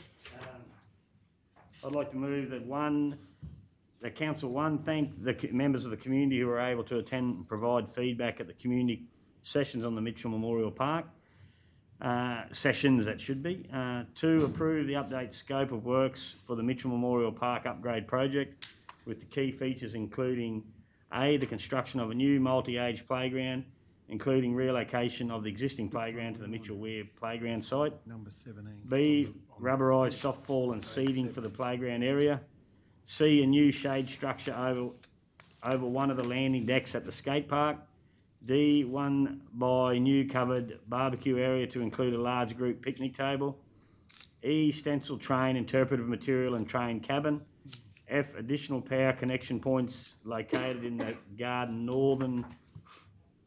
north of the rotunda, G, renewed seating around the garden edge near the Anzac Memorial. And H, a major footpath extension including A new footpath scooter loop around the western side of the park, and B, direct connection to the Mitchell Hospital precinct. 3, adopt the tender consideration plan as outlined in the officer's report and approve the appointment of Urban Play Proprietary Limited to supply and install the playground equipment in the Mitchell Memorial Park. 4, authorise the Chief Executive Officer or delegate to enter in final negotiations with Urban Play Proprietary Limited, noting the quoted value of $685,714.70. 5, authorise the Chief Executive Officer or delegate to enter in final negotiations with Urban Play Proprietary Limited and execute by way of signing the contract if the final terms are acceptable. Okay, we have a second. Councillor Ladbrook. Any opposition? Does anyone wish to speak? Yes, Councillor Mr. Burkett. Mayor, I just think this is great for the Mitchell and surrounding communities, especially even the part of moving the existing playground out to the Weir, so they're technically getting 2 good parks, which is long overdue. I think the kids and the general community really enthralled in what we've done, what the staff's done. I look forward to seeing it come to fruition. Okay, does anyone else wish to speak? I'll certainly speak. I do believe that I think Mitchell's long overdue for getting some infrastructure. I'm very supportive of this, and I would like to see if we can do more in the future. So I think what we invest in being outdoors and being healthy and investing for the kids is very beneficial for the future of the Maranoa. Does anyone else wish to speak?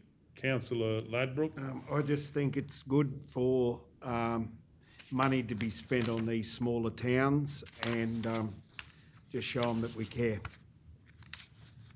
Okay, anyone else wish to speak? We're going to, does the move wish to sum up? Just to say that I'd like to thank Deputy Director Cam and his staff for the effort they put into this, and I think it's going to be like a big hit in the community. So thanks very much. Okay, on that note, we'll go to the vote. All those in favour? Yes.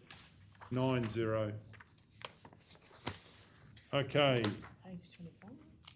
Page 25, thank you. C3, nominations of projects for funding under the Australian Government's Remote Roads Upgrade Pilot Program. I'd like to move that this lay on the table till next week's special meeting. All those in favour? Yes. 9-0.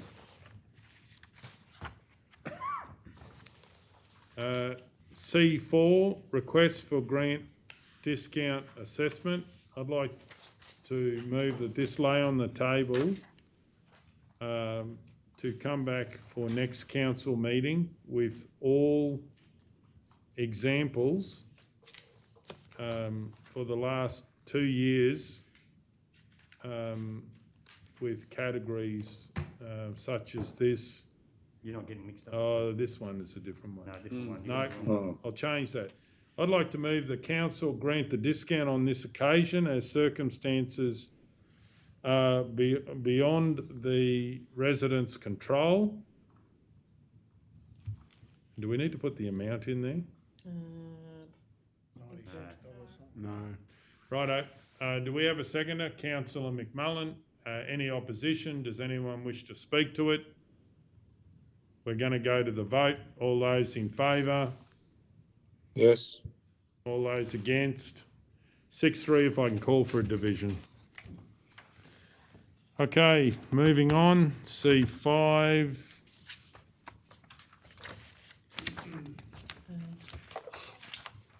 C5, review of supplementary rates notice. Now I'd like to move that this lay on the table till the next ordinary meeting of council for council to receive a report on all examples of ratepayers losing capping, so they can be looked at for the last 2 budgets. Okay, all those in favour? Yes. 9-0.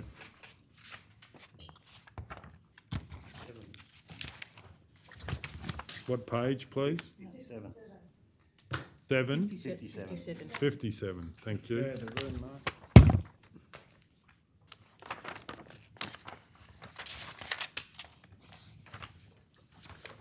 C6, Wallumbilla Heritage Association relocation. You've got a conflict there. Oh, yeah, okay, you're going to jump off for a minute? Councillor Edwards? He's gone. It's gone. C6, Wallumbilla Heritage Association relocation of 1200 diesel train. Councillor McMullen. Mr Mayor, I'll move that, I don't think we changed this, from the council include the relocation of the 1200 series diesel electric train as a project in the 2021-22 operational plan as a scope, design and budget project. To commence consultation and preliminary planning with stakeholders, including Queensland Rail, to investigate a suitable site for placement of the 1200 series diesel electric train, ensuring the location complements the development of the Wallumbilla Calico Cottage Heritage and Tourism Precinct project. And 3, bring the final project plan and budget to the attention of Council for the 2022-23 budget deliberations. Okay, we've got a second, Councillor Hancock. Mr Mayor, I'm happy to second it. I just got point 3, just tidy up a tiny bit, if the mover's happy. Righto. Point 3, I'd say consider the final project plan and budget as part of the 2022-23 budget deliberations. Is the mover happy with that? It's exactly the same as just tidying it up, Councillor McMullen. Instead of saying bring the final project to the attention of council, well, we've already got it's already been brought to our attention now, it's just actually considering it a budget. Oh, yeah, I mean, it doesn't make much difference, yeah. Okay, it'll be fine then, yeah. Righto, so the mover and second are happy with that change. Does anyone wish to speak to the budget, speak to the item? No, thanks, Mr Mayor. I'll speak. I think keeping our history is very important, and I do believe if we think outside the box, we can get this done relatively affordably. I do think it will be a whole of community focus as well as council, and I think this our local community will appreciate being involved. Does anyone else wish to speak? Then no one wishes to sum up. We'll go to the vote. All those in favour? 8-0. So if we can bring Councillor Edwards. I can get, Have you got him?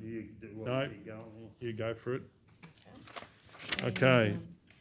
C7 is. C7, we're going to lay that. To a special meeting, yep. And you've got pumps C8 being page 148. We've probably got to deal with. Councillor Edwards here, I'm back. Okay, thank you. Okay, so we're dealing with C7. Well, the second last item we've got to deal with, Mr Mayor. There's already a Oh, yeah, resolution that's saying right, we moved that. So second last item we'll have. Okay, so we go C8, pumps for Roma flood levy, page 148. Do we have a mover? Councillor McMullen. Mayor, I'll move that. I'm going to check.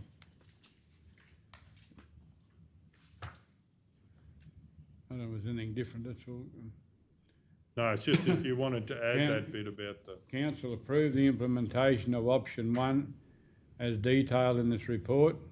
2, increase the Roma levy pump project budget by a further $330,000, taking the project total to $900,000 to be funded from the disaster management reserves. 3, authorise the Chief Executive Officer or delegate to approach the landholder. It's a bit hard to determine, I think, it's to determine access options for the project with a further report to be presented to council. 4, investigate the availability of temporary pumps as contingency while above works are undertaken, and undertake additional survey of the levels on the northern side of Muscamble Street between Edward Street and the Stage 1 levy. We have a seconder, councillor Ladbrook. Any opposition? Does anyone wish to speak? We're going to go to the vote. All those in favour? Yes. 9-0.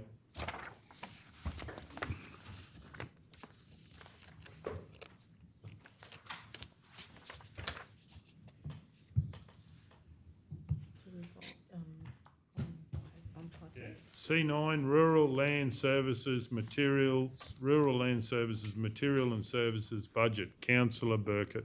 I'd like to move that Council 1, receive and note the officer's report as presented. 2, update Q3 budget review to reflect requirements to cover the extra costs within the Rural Land Services Material and Services allocation. Should Council approve A, extra $20,000 in work order 14420 2468 2001. B, extra $25,000 in work order 14429 2463 2001. We have a seconder, councillor McMullen. Any opposition? Does anyone wish to speak to it? No, thank We're going to go to the vote. No, it's just the wording. Update Q3 budget review to reflect the requirements to cover the extra costs within the Rural Services Material and Services allocation. Approve. Should. No. Oh, because we. Yeah. Yeah, we changed. Should council approve? Yeah, No, we are council and approving, we are doing something. But we haven't, I took it as being that should council approve it. Yeah, so they're basically saying put this in and put it in with the mix. And if we approve it, this is what's going to happen. Yeah. Update the Q3 budget. Should council approve it? Well, we're either saying that we're going to update it.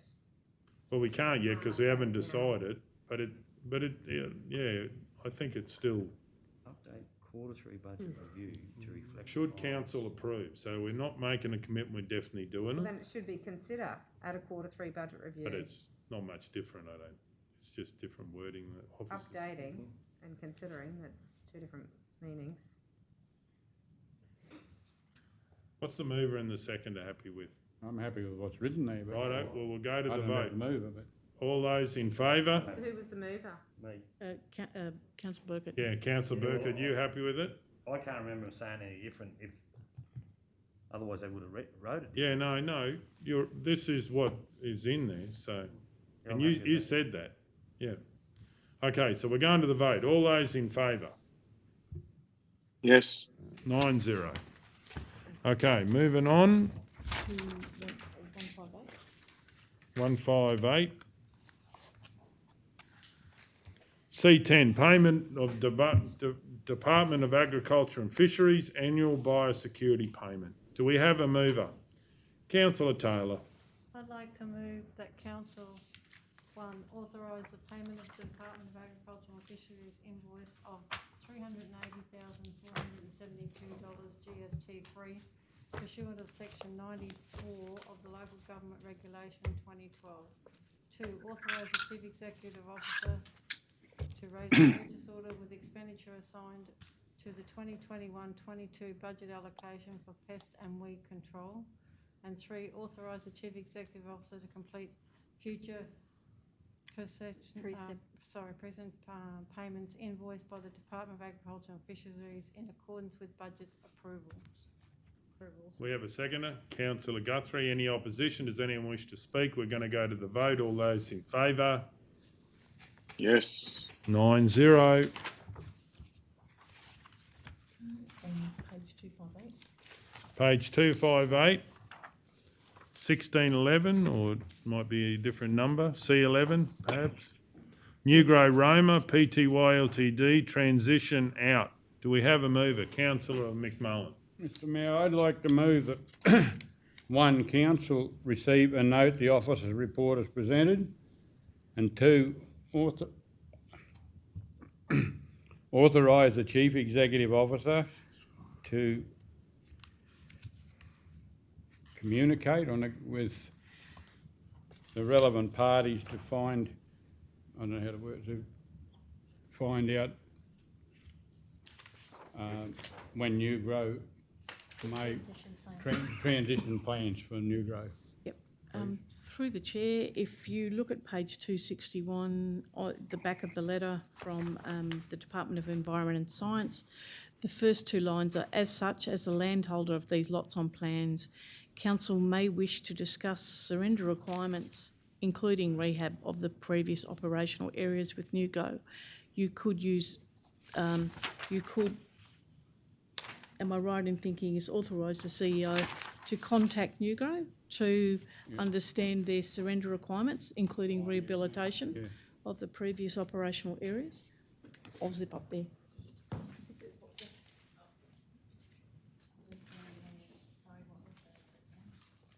We have a seconder for that motion. Councillor Guthrie. Is it CEO or delegate, or is it just a delegate? No, CEO. CEO.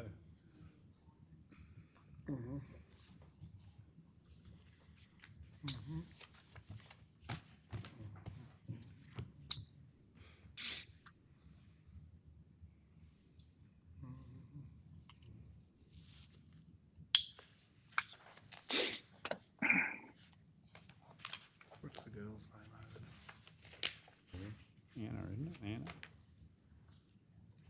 I think.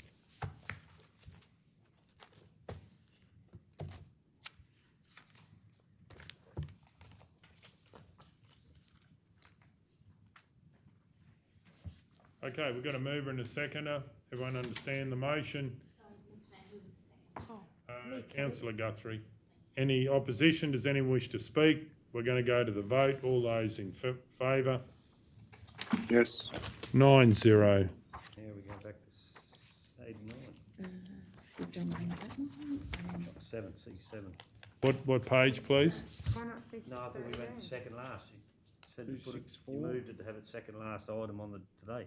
No, see, that's Not C- C7, not C13 C13 we is didn't. next. Well, where's this? That's last. No, C12's finished. Why would you say second There's last? a late. Have we Oh, done- late. Yeah. Well, 295. Righto, which one are we doing now? C13. C13. I've got a conflict with that one. So C13, Which is page it's 295. page 295, procedural recommendations, corruption investigation.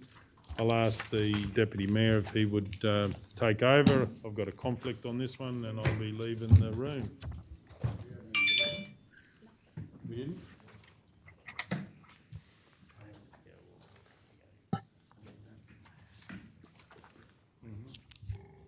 We're going to discussion the policy now.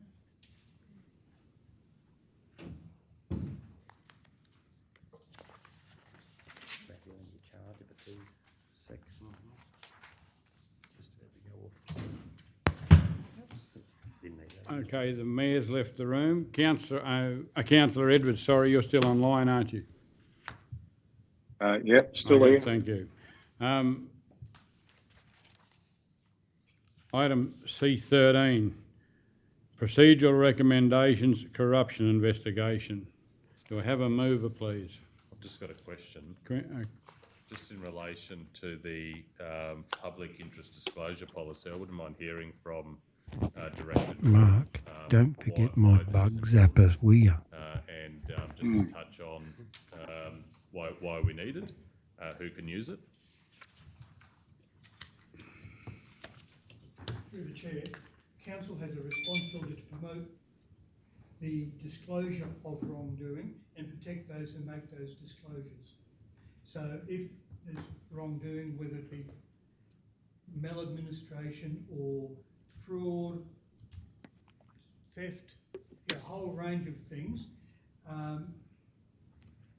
people have to have the confidence that they will not be retaliated against by making disclosure, by telling somebody what's going on. It's a fundamental part of controlling corruption, and it's part of a suite of policy documents, in fact, that the council should have to promote that and to promote an ethical organisation. It goes hand in hand with the code of conduct that the council approved only a few minutes ago. Is that sufficient? Or Yeah, thank you. And I know Councillor Edwards had questions too. Anyone else got any questions? Once again, Yeah, it was to do with a policy document, my question. And I just feel that all policy documents should be displayed. But so this one being a public interest disclosure document, that would be the case, I would imagine. Yes, certainly. Or, yeah, sorry. it'll be on the website, available to anyone, because people who make a public interest disclosure could be employees, but it could be someone from outside of the organisation as well. Mm-hmm. Mm. And yeah, no, that's what. in part 1.3.5, in headings making a disclosure, there's a very good table there on how a person can make a disclosure and who they can make the disclosure to. Mm. Noting that there's a small typo in the document there, with director spelt with 2 R's instead of 1. Mm.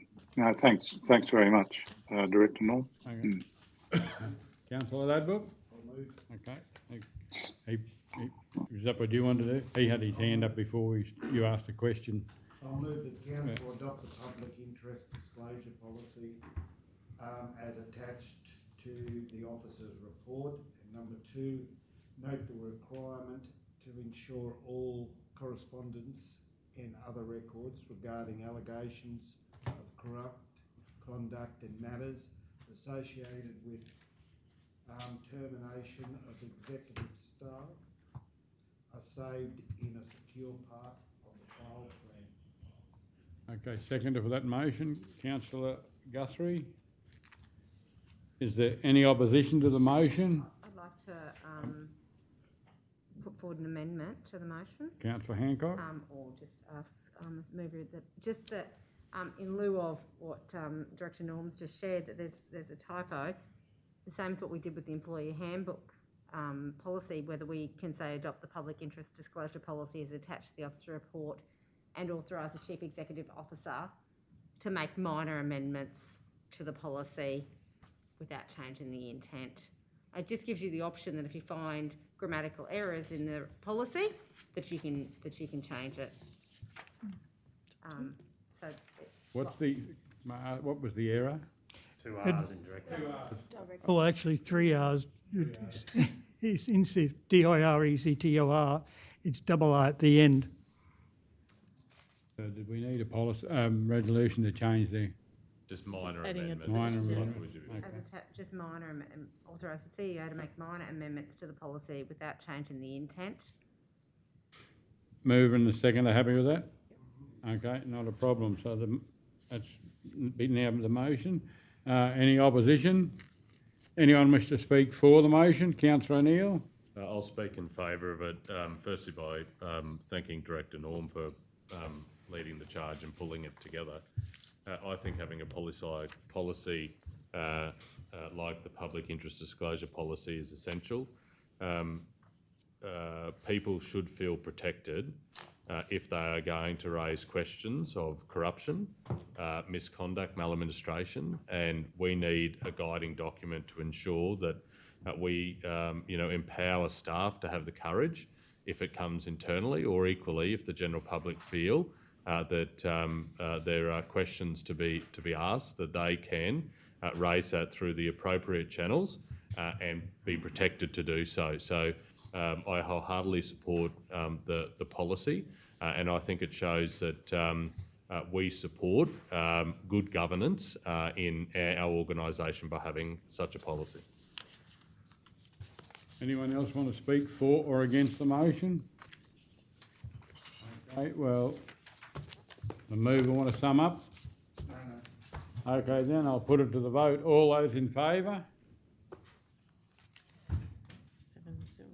Mark?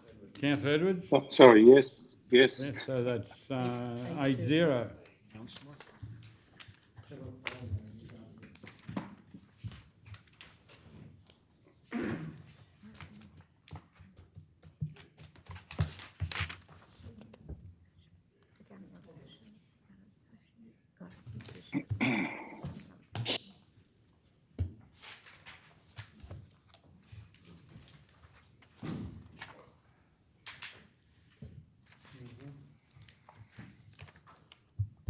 Okay, what number are we up to now? Well, I'm not sure if we're doing LC1 or C7. I thought we said second last or C7. What did the motion say?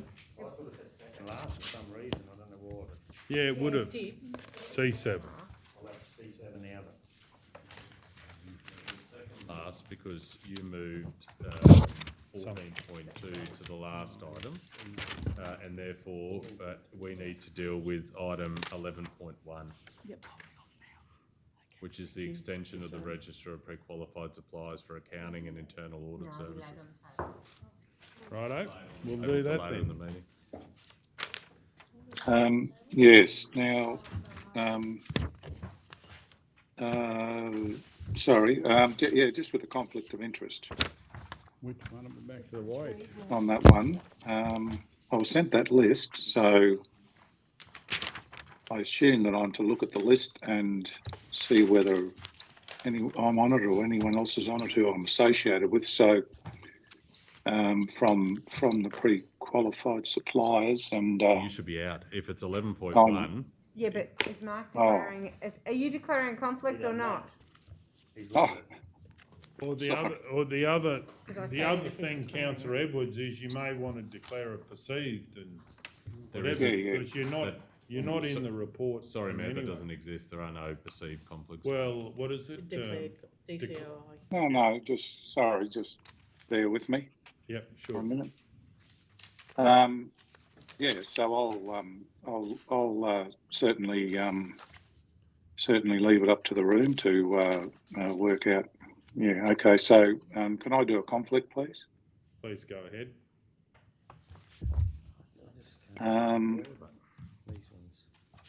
Sorry, I'm just looking at the. So it's C. It's 11.1. Sorry, what's? No. Sorry, 11.1. sorry, 11.1. Subject heading. Dear. Hold on, I haven't got the subject heading. Page 53, mate. Extensions of register. No, it's all good. Yeah, I'm just waiting for Kel. Sorry. Poor old Kelly. Just waiting. Probably owe a bag of oranges by now. I do. Declarable conflict of interest. And yeah, the second one, action remain. Who? Sorry, you missed Now the one. person, Yeah. sorry, the person with the interest is myself and Leichhardt Group. They're not on there. Particulars of interest. Well, Kel, would you mind just scrolling up, please? So the pre-qualified suppliers for accounting and audit. Whilst the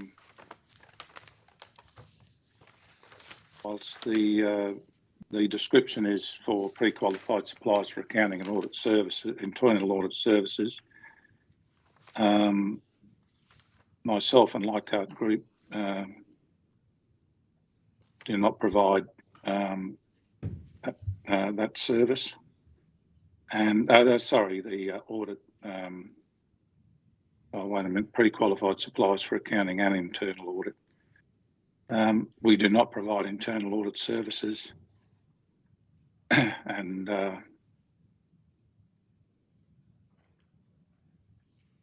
you're not on that panel, are you? In any way? and we're not on the panel, and we're not associated with anyone on the panel, on the list or whatever the thing is. Panel, yep.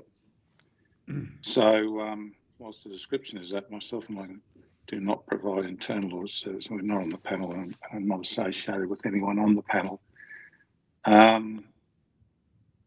So subject to the list on that was provided to me, I'm not associated with any of those names, and unless they've changed their names or something like that, but I'm not aware of that. So pretty happy for that.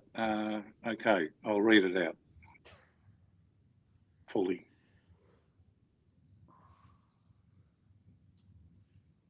Can you scroll up, please? Cool.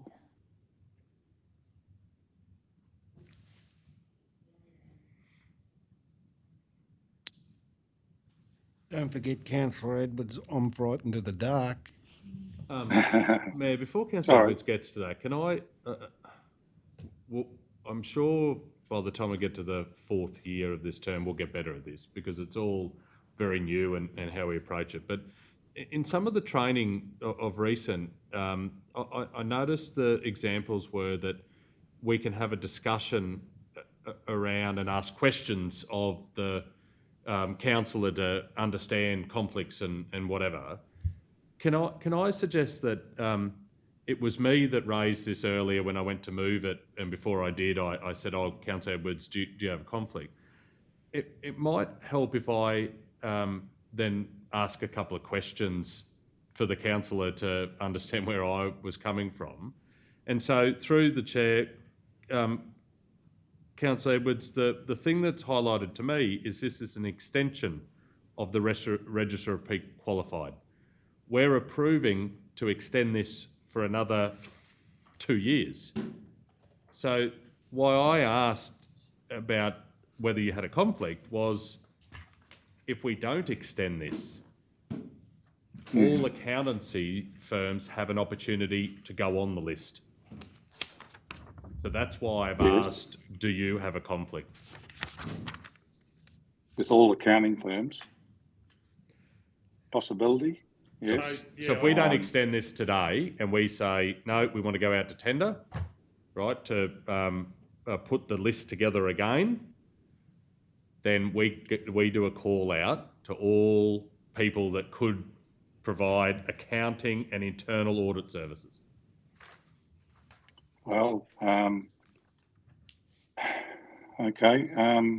No, well, the other question is, what I'd be asking too is, if it went out to the panel, would you or your firm ever be interested in applying for it? Because if you're never going to apply for it, or your firm will never, to get on the panel, well, I don't see what the conflict is. You can't.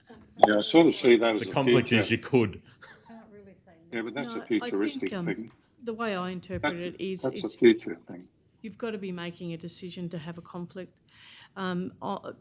Just because you're going out to tender, you don't normally make a decision to go out to tender, do you? You make a decision about the tender when it comes through? Correct, yeah, and based on what Councillor O'Neill said, I'm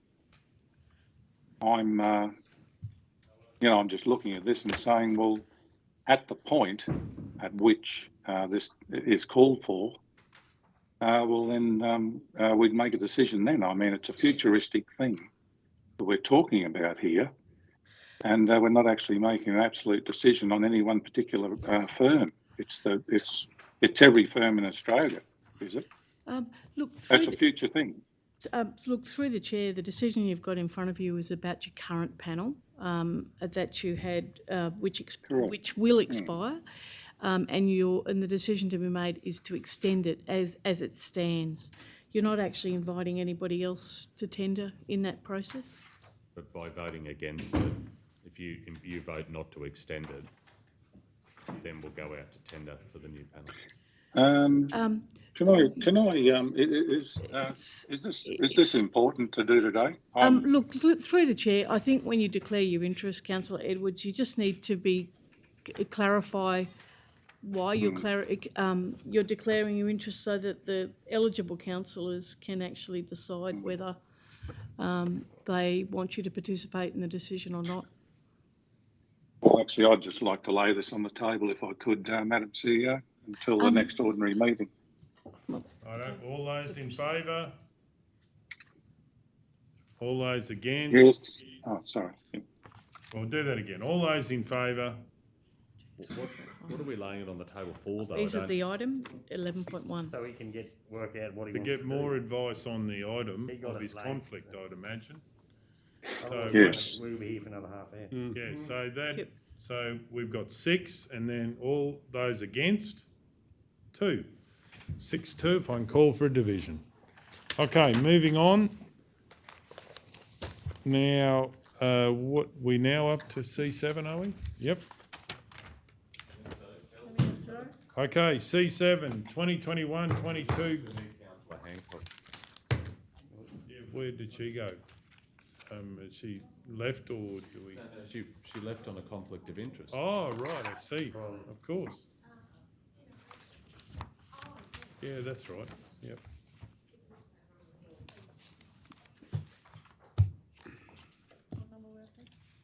C7. C7, 2021-22, Quarter 2 Budget Review at 31st of December 2021. I'd like to move that this lay or be dealt with at a special meeting next Wednesday, 16th of February. 16th of February. All those in favour? Yes. 9-0. And there's one more, I think, is there? And that was, That was item, this item, I think it was 14.2. And It's, well, 14.2, which was the C. Country Universities Centre Maranoa, request for assistance. Which number is that? We haven't done LC, page 95. Page 95, sure. LC. Yeah, councillor Hancock. I move that we defer the item number 14.2 until next week's special meeting. The next ordinary meeting or next week? No, well, it's just got to be after the quarter. You know, you Yeah, might. you can just go to the next ordinary meeting, I suppose. Righto. All those in favour? Yes. 9-0. And LC1. LC1. We got an email on that. Did you want to have a look at Yeah, it, that Mr. Mayor? was that for yeah, that pumps, was my wasn't it? fault. Yep, LC1, lot 2 on SP 123777. That's the email. Doesn't affect it.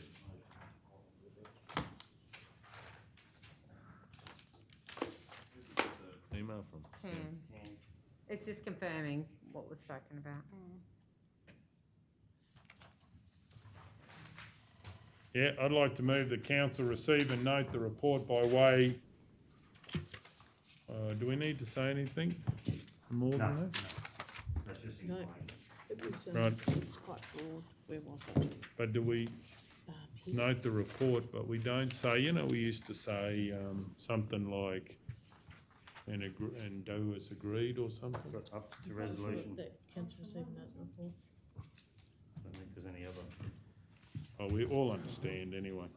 That council receive and note the report by way of update to resolution OM/10.2021/129. Do we have a seconder? Councillor Hancock, any opposition? Does anyone wish to speak? I just wonder, for completeness though, where your thinking was going before, that the council receive and note the report by way of the update to resolution OM blah blah blah, and endorse the continued negotiations. Yeah, that's good. I think that's good. And endorse the continued negotiations. Councillor Hancock, are you happy with that as the seconder? Okay, we're going to go to the vote. All those in favour? Yes. 9-0. Any further business, councillors? Have we got it On that note, we'll close the meeting at 7:20 PM and thank you for your attendance. And thank you, Kel, for all of your marvellous efforts there.